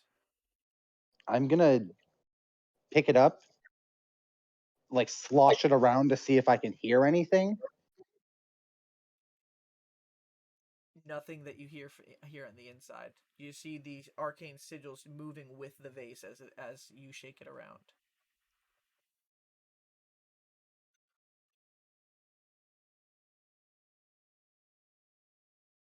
Not gonna pour it out because I feel like that'd be really bad. I'm getting like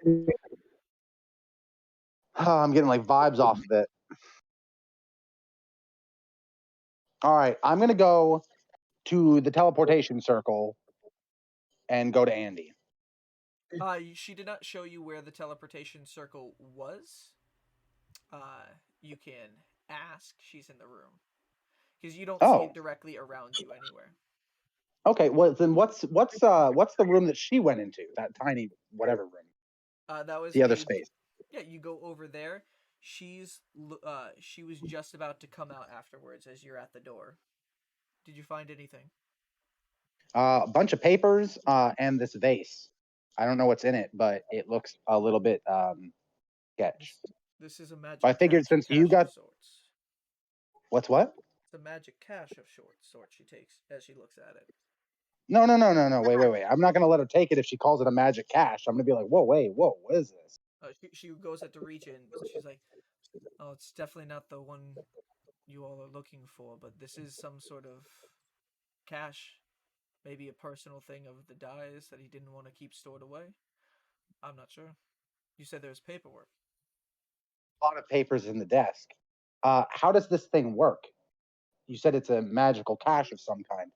Magic caches stores something? either need to have magic dispel the lock around it in order to access it, or you do need a passcode spoken in a particular tongue.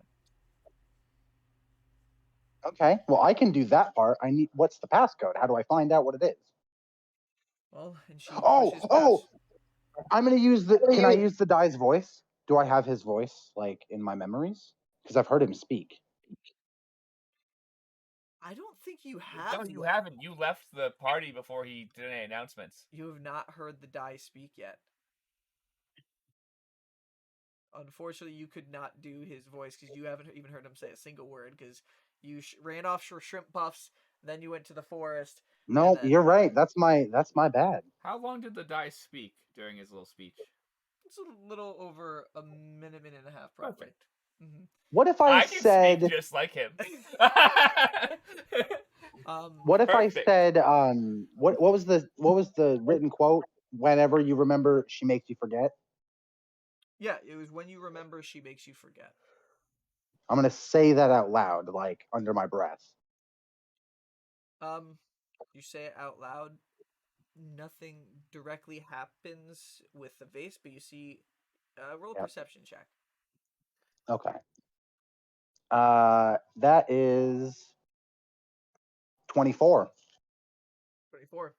You see a slight pulsation on the arcane sigils. You assume that probably means you said something right, but just not in the tone that was needed for it. And you need Rainn. You see the animated armor that Misfortune killed.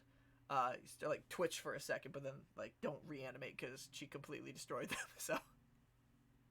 So it seemed like there was some sort of trigger if this beyond the one that she already did that would make these things activate if you tried to access this with the wrong passcode. But they're already long dead, so nothing happens. Well, I'm gonna write down that quote. She's like, seems like you figured that one out. Where'd you learn that? I didn't figure it out because nothing happened with this. I can't open it yet. I need his voice. She means, no, where'd you learn the code? Oh, it's written in a drawer. And she goes over to that drawer and she looks at it. She feels around for it and she does see the false bottom. You see her lift it up. Whatever was down here, he doesn't have it here right now. And she puts the back up and closes the drawer. How do we get back to Andrish? She's like, I need to search for something up here, but it's this way. And I can keep helping you search. I can cast invisibility and we can disguise ourselves. I can make my way around here. You go to your friend. This is something I need to figure out. Well, I'm looking for my other friend right now. One who may have been kidnapped.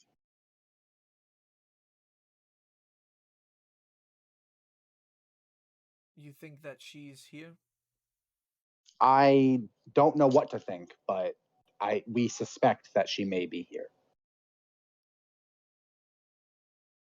thinks for a second. She's like, this might work out a little bit. Or what do you mean? Teamwork. All right, you want to sneak around? Fun. Is invisibility concentration? No, I believe it just lasts up to an hour. I'm gonna check. I believe you're correct. I don't think invisibility needs concentration. It is looking right now. concentration up to an hour. It is Okay. concentration.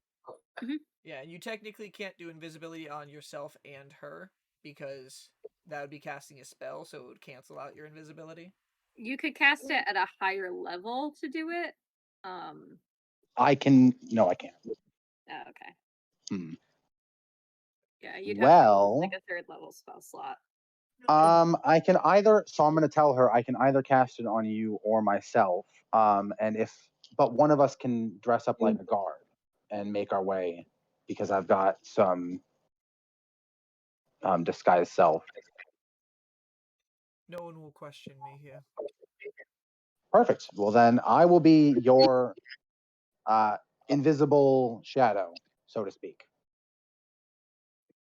Very well. Let's here. And she goes and relocks all the drawers.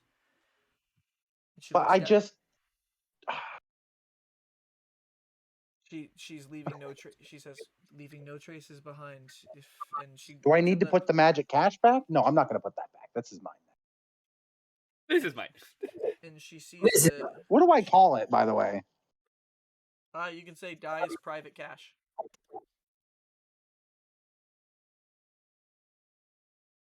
And she looks through the paperwork on the desk really quickly, taking about 30 seconds. You're sifting through, and she stops on one piece of paper. Puts it back in the drawer, closes, and locks it up. I now want to know what's in this drawer. Wait, what was that? An answer I was looking for. Now. What question, though?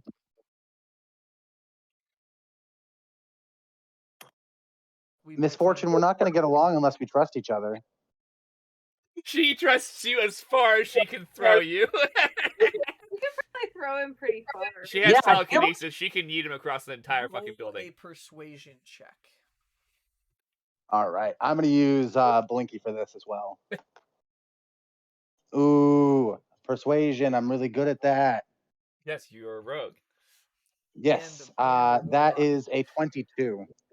22. This is so weird. She is so in with this group of criminals in such the weirdest way. She sighs and she says, I feel like she likes us.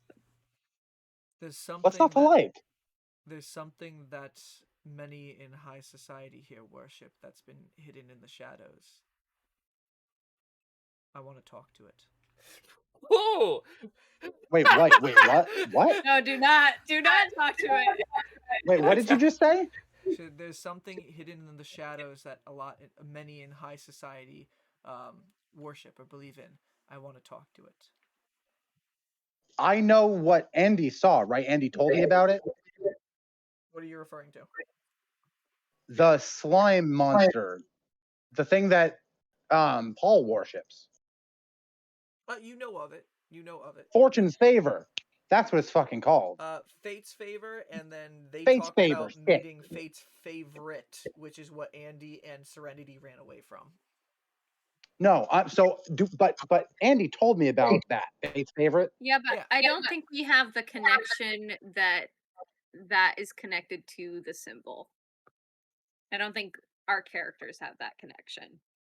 What symbol? The symbol you're holding. The eyeless symbol that we have.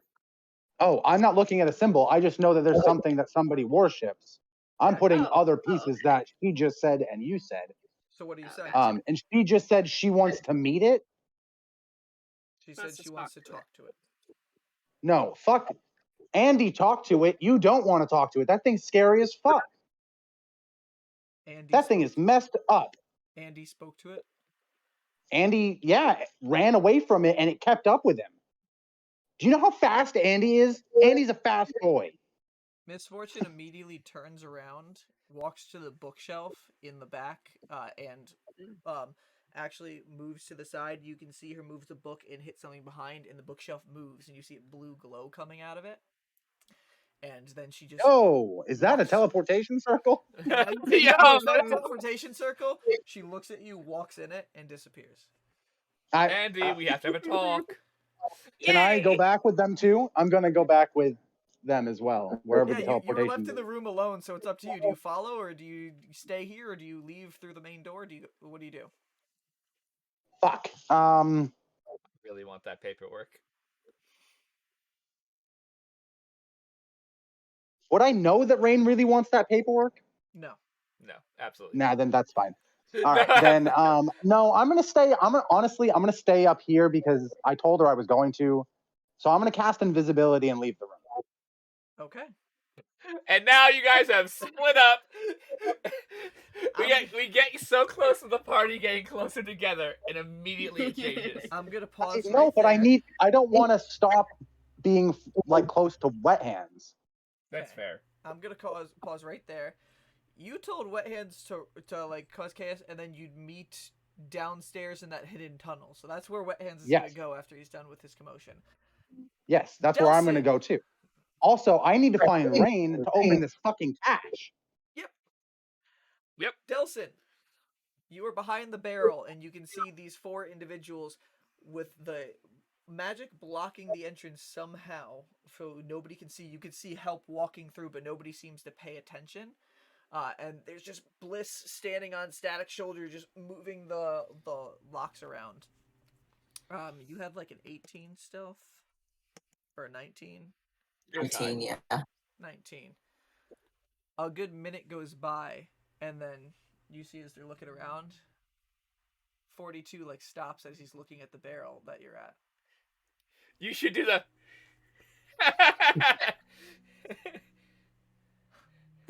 He's your sidekick. This is trusting and testing his loyalty. He gives a smile and just continues just looking around. So that's the only good thing is if you have to fight them, I think he'll be conflicted. A couple minutes go by until you hear a click, click, and Bliss is like, "Yes, got it." Stacks like, "You did?" And just Rainn's like, "Shut the fuck up." This thing We're all blocks sight. idiots. This, All of this- us. This thing blocks sight, not sound, you morons. Both Rains are a little bit. It's almost like they have problems. They clearly both have some Um, kind of trauma. And Rainn walks over and starts pulling it, and just like, "Yes, I know, we're on the way." As she looks back at the seagull, and the seagull flies up and comes back onto the shoulder. I don't like the seagull. Haven't since the day minute I knew the seagull existed. That's Rainn's- probably because I'm bracket, you know. Rainn's like, Mm. Not "Come seagull on," and person. close the door behind you, 42. And Rainn goes through, Bliss goes through, Static goes Wait, through. so how far away am I from this? You can get there. You're like 15 feet. 42 gets to the door and looks back at you and pauses for a second. Go. Can I see inside? You can see inside. It looks like a tiled floor dark corridor that goes further beyond into darkness. You can see So you can see at the you can't see anything with your dark vision. It's just a long corridor that goes to the end of your dark vision. Oh, I'm just scared that you're gonna get stuck there and not make it to the fucking ceremony. That's a hard decision to make for Delsin. You 'Cause he could stick loves it. something in. Delsin still the has door. about 25 minutes. Yep. But if he gets stuck downstairs in the maze, he's dicked. And he doesn't know that there's an easier way to get down there. So Delsin, this needs to be a call you make. Do you go down there and then I'll find my way back, or do you not go down there and just report to Rainn?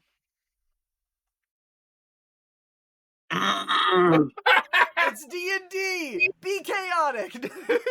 No. I'm rooting for that. I don't know what to do. Because both are good ideas. I'll admit this. This is me saying, What would Delsin do?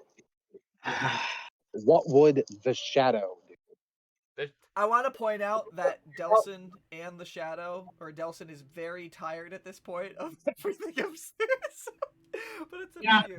Delsin's just gonna take a minute and then, so I can see inside the door that they open. Yes.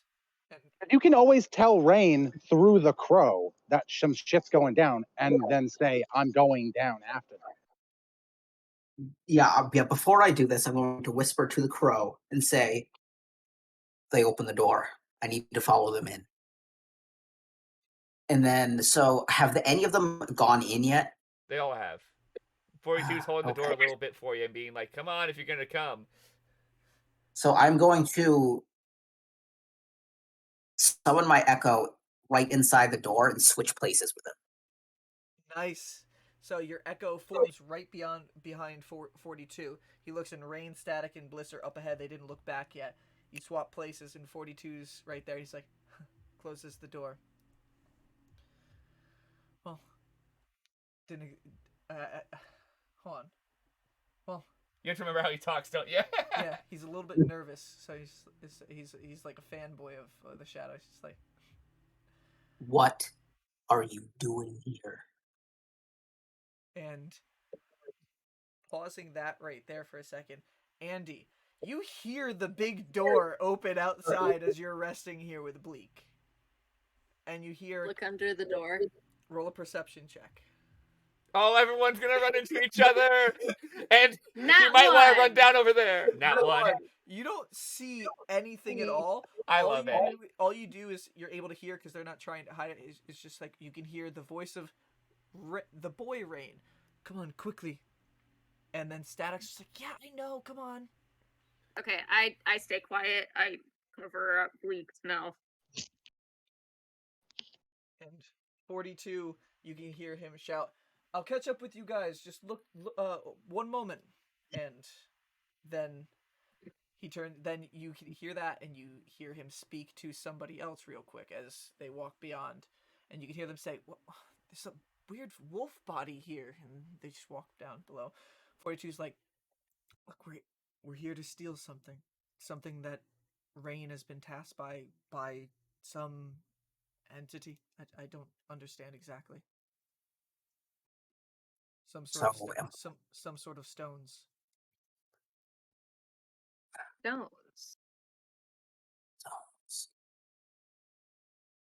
Stones. Not necklace. So he's not. What are you here for? What's this called again? It's escaping me. I have it written down, but what, with the necklace? yeah, the necklace. I don't remember what it's called. It was Fierna's something. I forgot exactly what it says. I'd have to search through my notes. It's a ruby necklace. Yes, it's a ruby fire. Ruby fire station. Forgot the name of the type of necklace that takes up your entire chest right there. But yeah. Oh, You're not here. Fierna's igneous presence. That's what it was called. You're not here for the ruby necklace? No, there's 2 stones that apparently are vital for some rising heroes. We're tasked to get it. They might not be bad guys. They might not be bad guys. Andy, you're hearing this entire conversation. You can hear Delsin and 42 talking outside. Oh, I know it's Delsin. You can hear Delsin's voice now. I can hear Delsin. I creak open the door and I just like look at him. The door creaks open and 42 gets up with like almost getting ready for an attack, but then like sees. Do I notice this? You just see half of a cat face. Yeah, you see Andy. Is that actually you, or are you in a disguise? It's me. Okay. I don't get it. Oh, Miss Fortune's gonna run into those poor kids. They're not here for the necklace. Oh, cool. You guys are Maybe here we for could... a necklace? Well, if we're here for different stuff, then we don't have to fight each other, right? So we could work together. Yeah, I'm gonna talk to my crow and send a message to Miss Fortune saying they are not here for the necklace. They are looking for something else.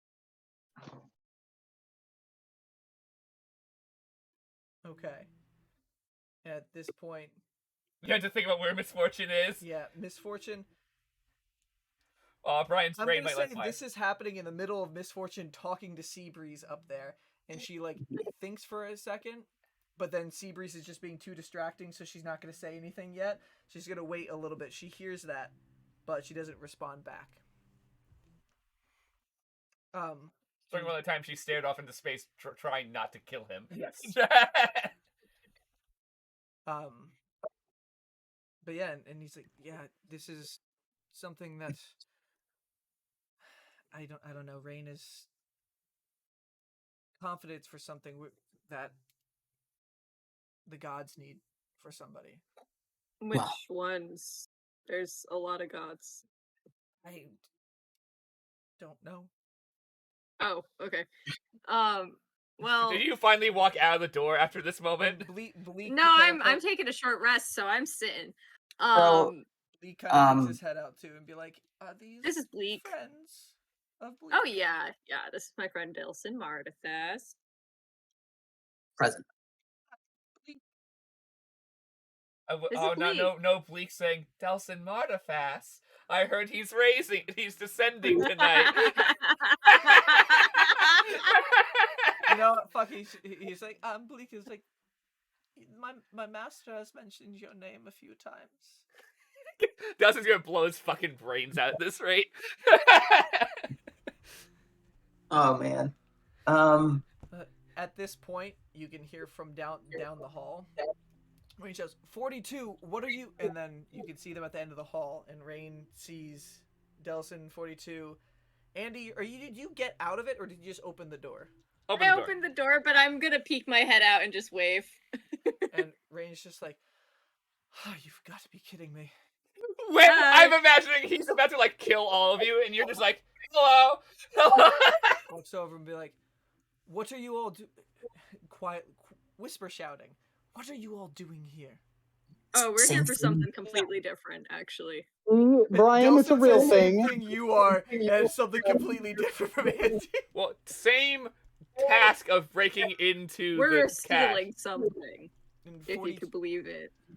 And 42 is just like, as Rainn, Static, and Bliss come up, and 42 is just like, I don't think they're here for the same thing we are. And they walk over to the group, and Static's just like, we're not. Hey, Andy. Hey. You didn't know it was me earlier, did it? Yes, I did. No, I didn't. I did think you were familiar, but I couldn't place it. You did a good job. And Rainn looking over at Delsin. This is absolute chaos. What are you here for? I already forgot the name of the necklace again. We're here for a necklace. It's a necklace. Yeah, ruby. It kind of looks like firestones. Fire.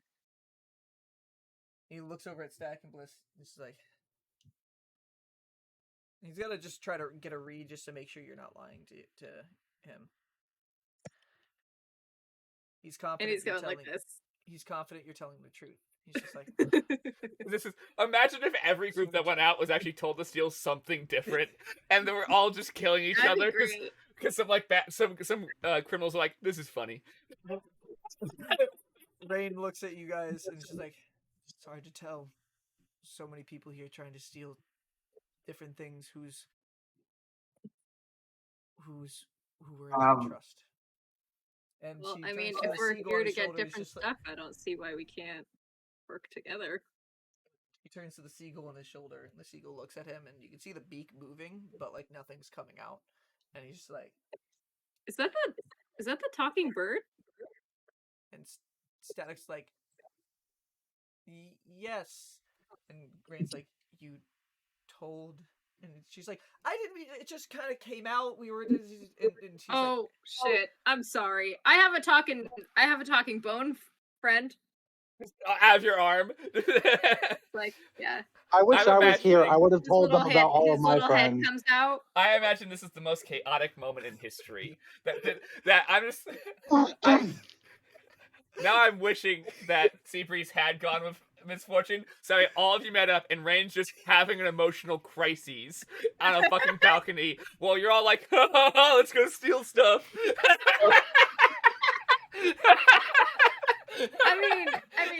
I'm just saying, I'm sorry, I didn't know that I wasn't supposed to know. Super accurate, though. I do also have a little friend, so now we both know something about each other. And friends. Rainn kind of just...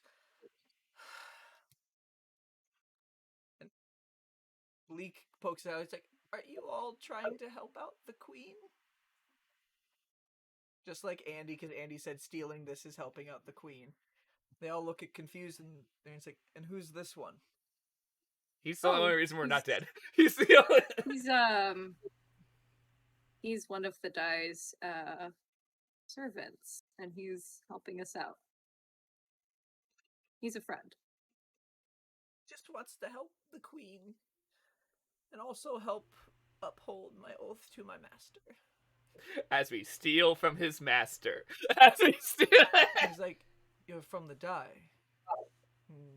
Do you know your way through these tunnels? Bleak's like, I do. Rainn starts weighing his options, and Static turns to him, it's not a bad idea, just, if we're not here to take the same thing, we can get down there together. Bliss is like, yeah, I mean, we know their group is capable, I mean, and Bliss looks over towards Delsin, and he's just like, this one kicked my butt in the fight at the end of that fight we had. Rainn's like, fine, just looks over towards Andy and Delsin. Just, this is vitally important what we get here today. I don't know why you're getting your thing. Well, then it's equally important we work together to get there. Then. Agreed. I think if we agree not to screw each other over, then we can all leave tonight happy. Ryan, has it been like an hour? No, it has been like... How long has it been? 5 minutes. 10, 15 minutes. No.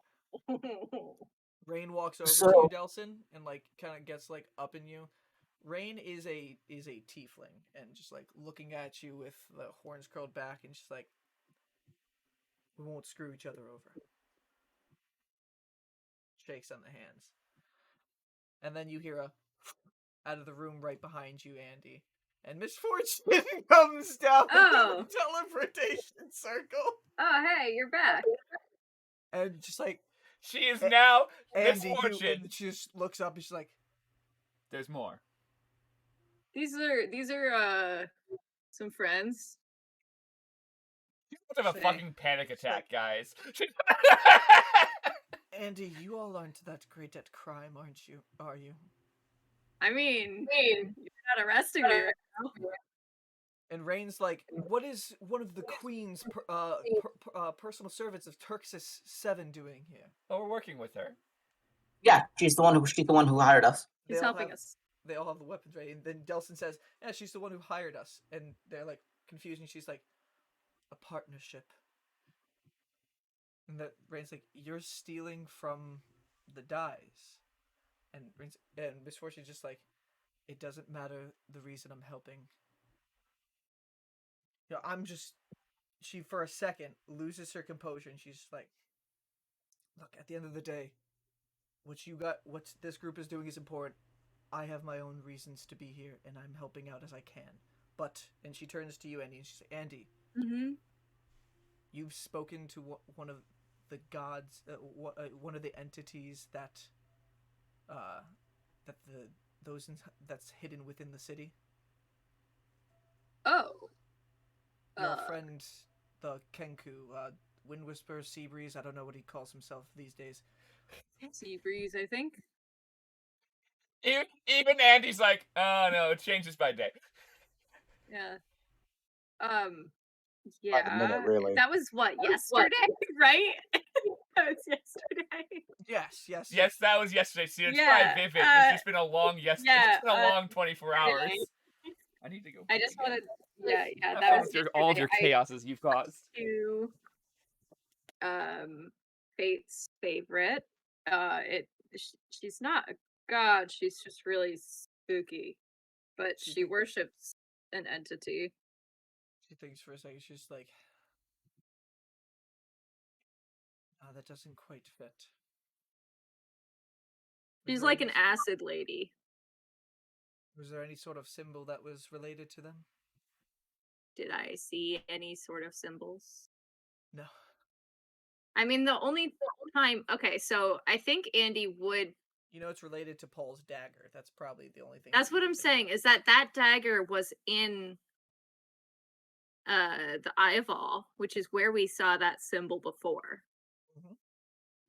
So I am going to mention that because to Andy, that seems pretty connected. It was in the Eye of All, Mhm. and then this god kept us trapped or something. Some sort of entity kept us trapped in the Eye of All, and there was a mark on the ceiling, and it looked like a lock.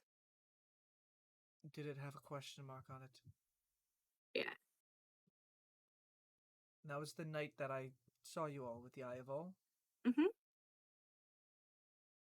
Yeah, he gave us like a riddle. I don't think Andy would remember the whole riddle, but this is he Vicky looking back in remembers. the notes.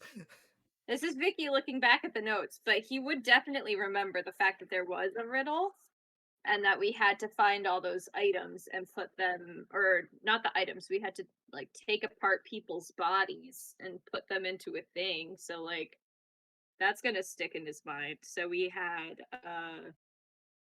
some different items. I don't even think I have them all written out, but we had a lot of stuff.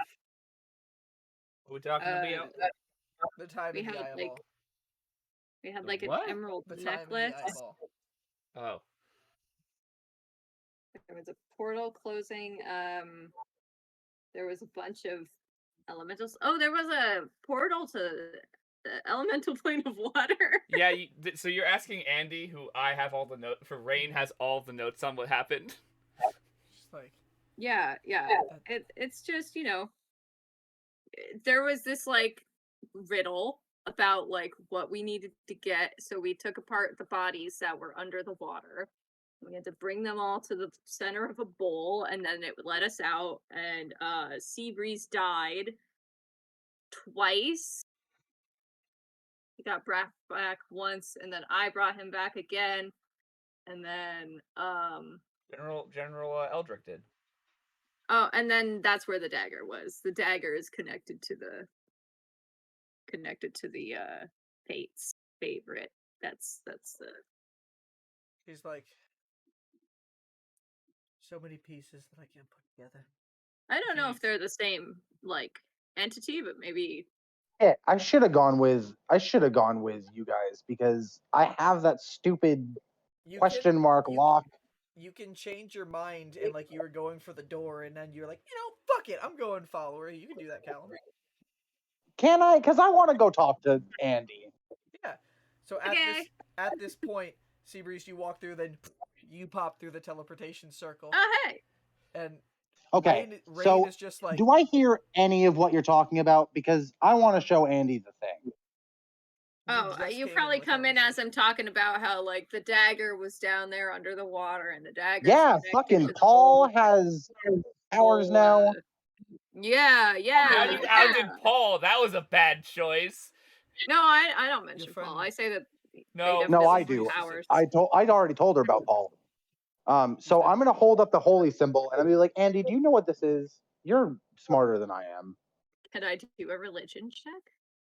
Everyone else in the room knows exactly what it is, and just like, you two idiots. He has to roll like 16 intelligence checks now. Callum, 8. 18 or 8? 8. Okay, you have no idea what that symbol is, but it looks exactly like the one from the Eye of All. I do not know who that is. Wait, so then I would have known that because no, I was never, there. You never saw that lock because you were through the portal in the water plane. Then you died, and your dead body was brought out of the water. You never saw the lock from underneath. You're right. I'm so. I do have a Believe question. me, my mind is full of this entire multiverse I've created. Yeah, can we Wasn't pause that for symbol... 1 second for Brian? Because Brian is currently playing 3/4 of the people in this room. Wasn't the symbol also on the pipeline, though? When I went down into the pipeline, wasn't that symbol also there? No, that wasn't the lock symbol. That was like a thieves' cat kind of symbol for. Oh, okay. Because I did remember there was like a weird magic symbol on the pipeline. Callum, roll a strength check. Mm-hmm. Okay. Why? Roll a strength check. I'm working on it. Check or saving throw? I guess you could do a saving throw for it. Okay. It's the same, honestly. So that's an 18. 18. So what hand are you holding it in, Gaunty or yours? Yeah, I'm holding it in Gaunty. Gaunty's on my right hand, and I always forget that it is. Yeah, I'm holding it in Gaunty. Misfortune tried to swipe it from you and got an 18, so it perfectly matched your strength check, and now her fingers are stuck to Gaunty as well. And she's just like, just, where did you get this? I told you I looked through the desk.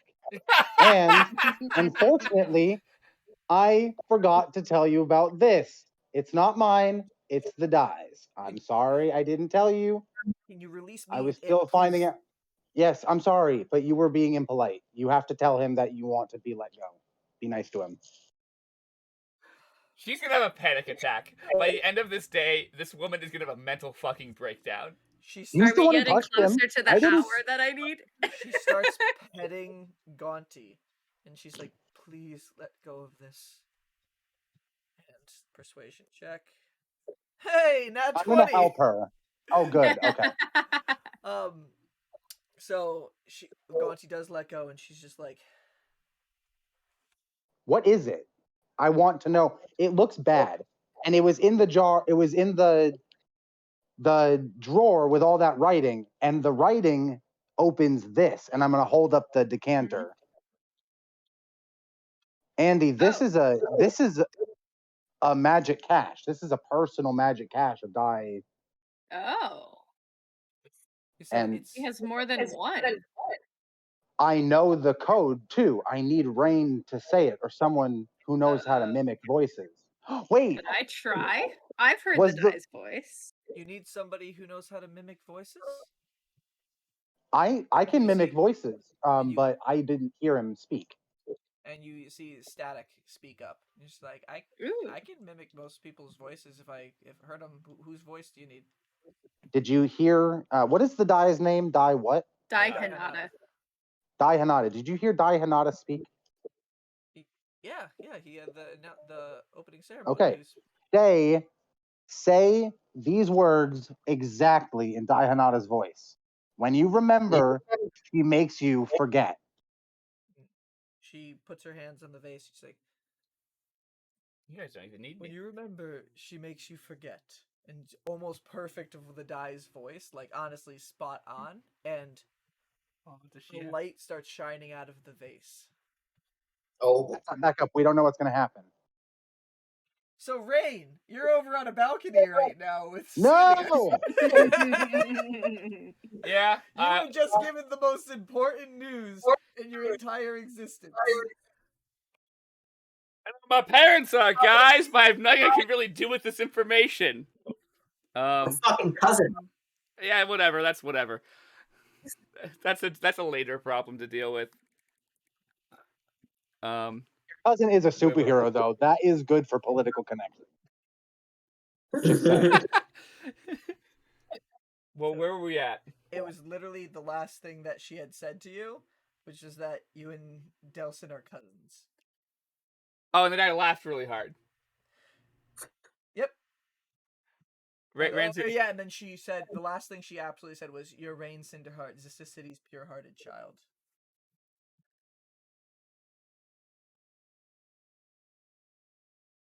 Wow. Oh yeah, and then I got the news, and I went, for fuck's sake.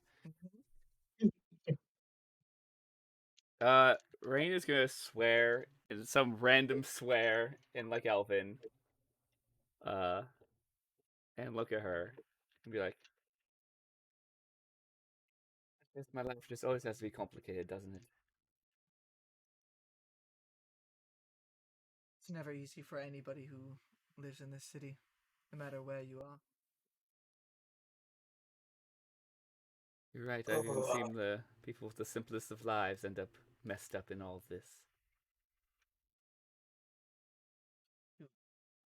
Understand, she laughs like, understand why I don't want you dating. Don't worry.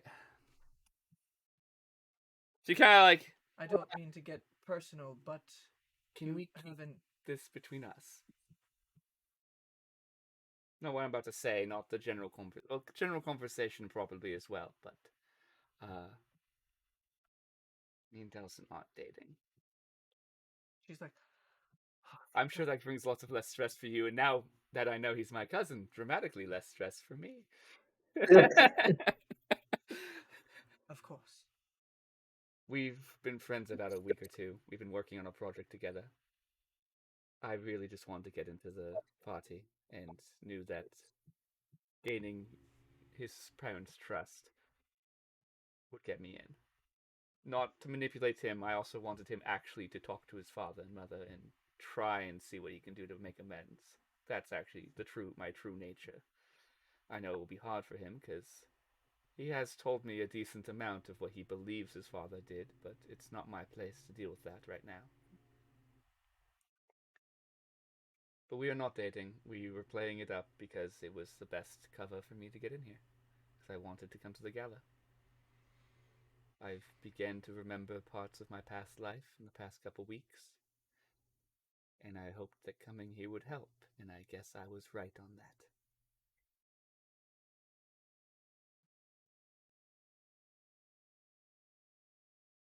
What have you been working on with my son?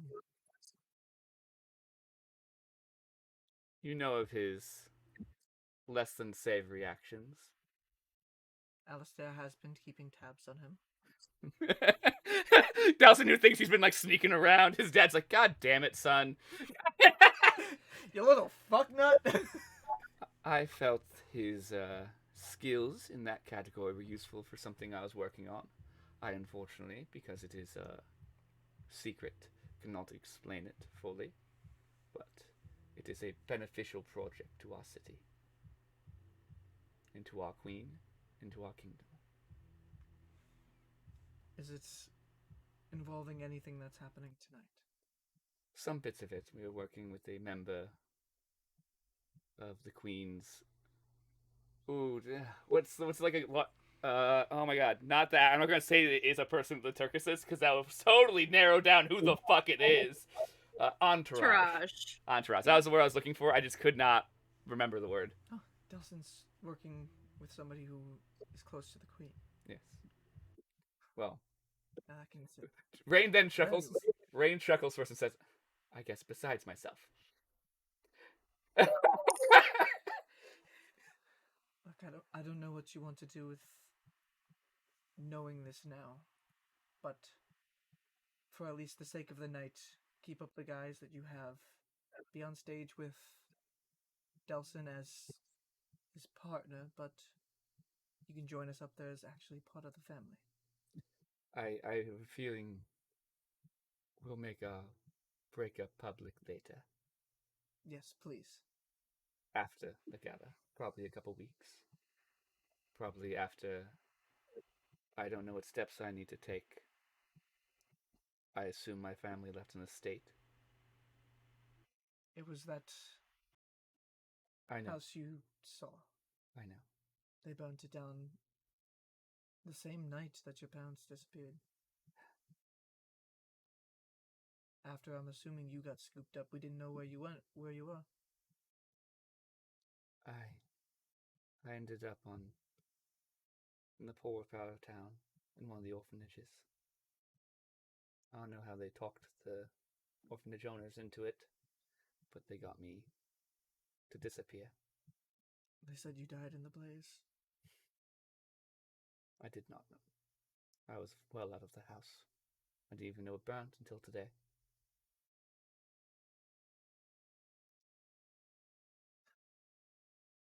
Do you intend to go public with who you are? Not just yet. I need a couple things to work on first. I have to finish the current project. Being who I am is going to be beneficial to it just yet. A lot of people would probably want you dead. That's the second bit. I have favors I need to courier first. And meetings I need to push forward on. As that's happening, you can just hear behind you guards rushing. There's a ghost terrorizing the guests. We need to Rainn find stares Jones. into the rain. Just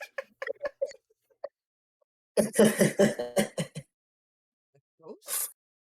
luckily she's distracted enough. She closes her eyes, breathes in. Ghosts. That's interesting.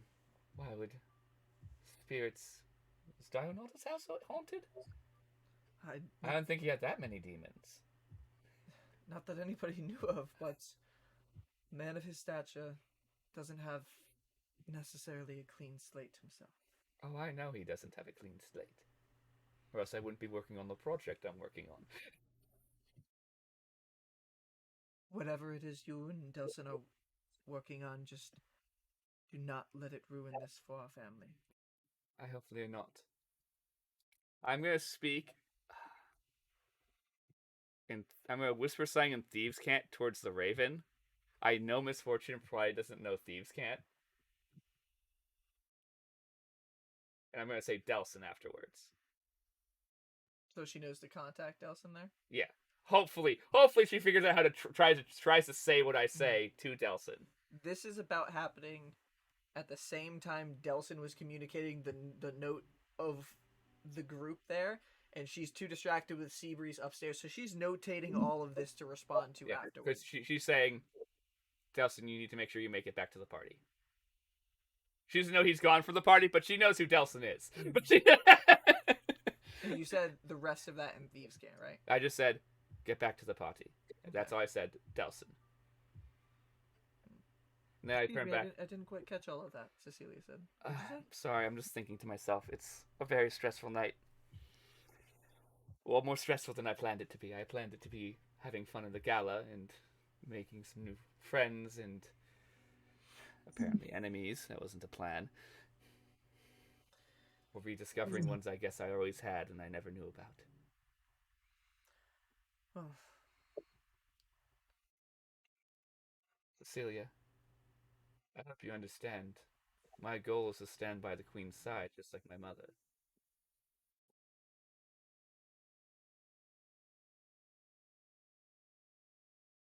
I will not cross your family as your family is my family, unless you cross me. The more you get involved in the higher society, do not trust everything. I don't know, complete honesty, whether my family's on the right side or the wrong between everything that's going on. No family can 100% be in the right. It's impossible at this level. I'm sure my parents had to cross people, or else they wouldn't be dead. Because we both know it was no accident. We both know they were murdered. She looks out and she's like, yeah. Or, yes. I don't know by who, but I know there's blood that gets spilt on both sides. Well, whoever did kill them. What's the railing made of? It's very fine wood. I'm going to waste a rage. Okay. Okay. Because I want For the extra role strength. play. Yeah. He's gonna try Because a little Rainn's bit. gonna pretty much she's gonna tense up and probably Cecelia can see it in her, the anger. Be like, because whoever killed my parents. She's gonna squeeze the railing, and I'm gonna do a strength check to see what happens to the railing. I'm gonna let the strength check make it. Oh, that's not that much. So that's 5. Advantage. Oh, I got advantage? Yeah, when you're raging, you get advantage. Okay, that's 15 plus my strength modifier, so that's 17 plus. It's plus 2 because it's on checks, right? So I get an addition. You get Or is that only an attack? attacks, but hey, you're attacking the railing, so I'll. That's fair. Cool. That's a 19. Okay. Yeah. You grab onto the railing and your hands get pressed into it, and you can hear it start to splinter. And she looks at it, the scene.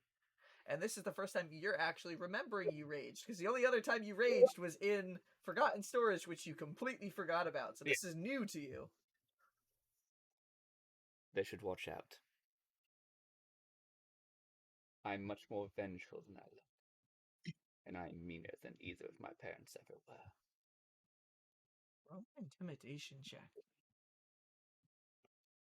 Oh, that's not very intimidating, apparently. I'll give you advantage on it because roleplay. You get inspiration to use here. Give out inspiration. Yeah, instant inspiration. This is good. Inspiration. Okay, that makes it a 21. 21. Cecelia takes a step back for a second. She's like, well, Rainn now lets go and recomposes herself.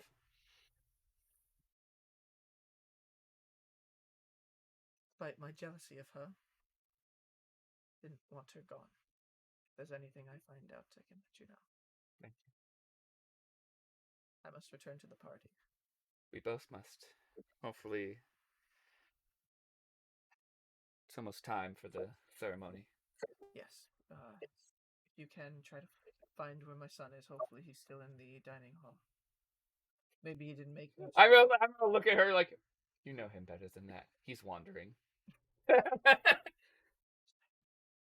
Well, help him wander back to the stage. I'll do my best. She takes one last look at you and just walks back into the house, and you're on this balcony by yourself. Rainn's gonna put her hand out into the water Mm-hmm. and be like, does it have to be so damn literal? She's a book nerd, so like this is so frustratingly literal of like it's fucking raining out even. Like what the fuck? Second. And as you do that, Sorry, Rainn. Peach runs out and be like, you are, and she's not in her disguised self. She looks around. And she becomes the younger child of Ojavariana again. And I read for you. I think I found the code. What do you think it is? What is it? And she says there's a page I found in a diary of the Lady Hanada. And she hands you the page. She ripped it out. Won't notice at all. Peach isn't a rogue. So... That's fair. Peach isn't a rogue, and Rainn's like, oh, thanks, you just read a book. It says, when darkness reigned and all light was lost, the first flame shined bright, but at a cost. Their power sought by all, the thousands they would make fall. Only time would put an end to this torment, the flame snuffed out with imprisonment. And it says on the bottom of the paperwork, in what you assume the Lady Margolane's handwriting, please don't forget, husband will be very mad. Maybe. Hopefully it is. I don't know what front everyone else is working on. Where's Torian? I mean, Torian separated with Seabreeze on the roof the last time I saw. Grand. And at this point, 2 guards come walking over to you guys, and they're like, excuse me, do you need any help? And he's like, yeah, do you need it? Sorry, wrong. Do you need any help? It's fine, Paul. It's just this... Well, we found Peach. You did. Not the way you should have. I found her first.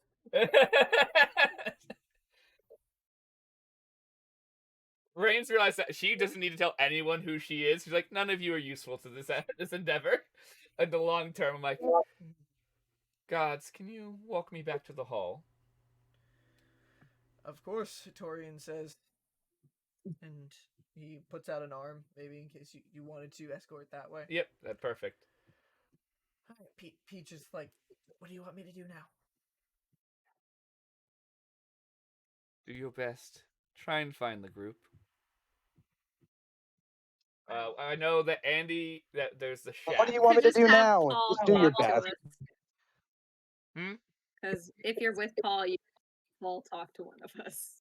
Yeah, I'll say, Paul, see if you can talk to the group, see if what they're up to. Get back to me on it. Go with Peach. Try and stay together. That way you're a god exhorting a noble. Of course, give me 1 second. Give me some cover. And Torian stands on his back, so he's there. What do you want me to say and to who? Ask Delsin where he is. He needs to be back in the hall. That's writing down. Delsin, I'm with Rainn.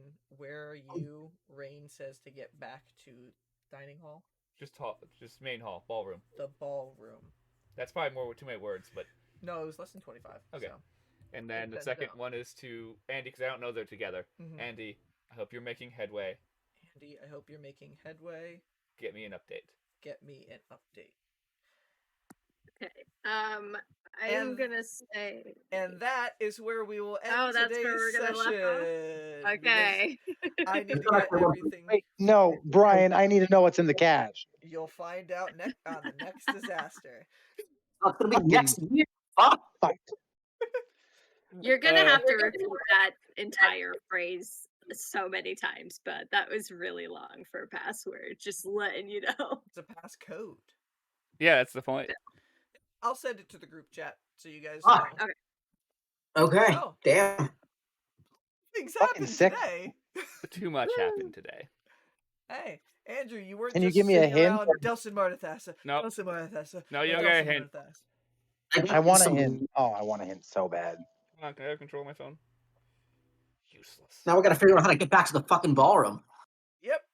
Buddy, at you least we're literally only just in two cross groups the right now. hallway and go through the teleportation circle. What are you talking about? Wait, then how does he get Also, downstairs? I don't think Like, you guys closed that main It's door. not gonna be that hard. The big Door. vault door 42 did close once he got inside. So the vault door is closed. Okay. So I'll just have to use he- teleportation. Yeah, I'll have to use the teleportation. So and that would work. Yeah. And just be like, oh, I lost my way from the bathroom. You just have to peer out before you like walk into the hallway and make sure there's no. Or I could cast guards. invisibility on him if he really needs to get back. Yeah. But now all the groups are together in two groups, so I'm sure they're all going to split up very quickly. I after this literally session. am sending them away, except for Yep. Torian. I'm gonna keep him with me. At least this is a good narrative point. So, okay, I know where everybody's at, messages that were sent out, when they're coming in. Also, your brain's like, I'm tired of being 3/4 of a party. That has to be one of my favorite things ever, where Delsin goes through with 42 in the group, then Andy realizes it's there, then that group comes back, then Misfortune comes through, then Seabreeze comes through. It's just like, wow, everything's coming together. Wow, and things coming together. Well, Rainn is still like, I have to stay in the ballroom. Rainn is just the mastermind behind all of this. Yeah, that's the best mastermind. Never even gets involved with the dirty work. They You are never taking leave the sight. mastermind rogue class, like, literally. They never leave sight. They just wander and be like, what? I'm talking to the nobles. Okay. All right, guys. Well, thank you so much for joining us. I'm very glad we were able to do another session. We'll work on figuring out a time for the next one, hopefully in like a couple weeks. Just It'll getting probably be everything- 3 or 4 weeks. So that's where we'll probably shoot for middle to end of January. We'll go from there. We'll figure out a date. Follow us on our Twitter. Yeah, because we see probably have from to there. get past my anniversary. Yes, but we'll figure out a date. Well, See if we can get I will. everything I set. won't be able to play in February at all. Okay. Okay, so we'll definitely right. play in January, and then we'll go for like beginning of March after that. If you can't play, what's going on? Oh, we'll talk after session for there. Thank you guys so much for coming. My phone Any doesn't support work. you guys give, we always love it and appreciative. And until the next disaster, good night. Nah. Good night. I gotta go, guys. Bye. All right, guys.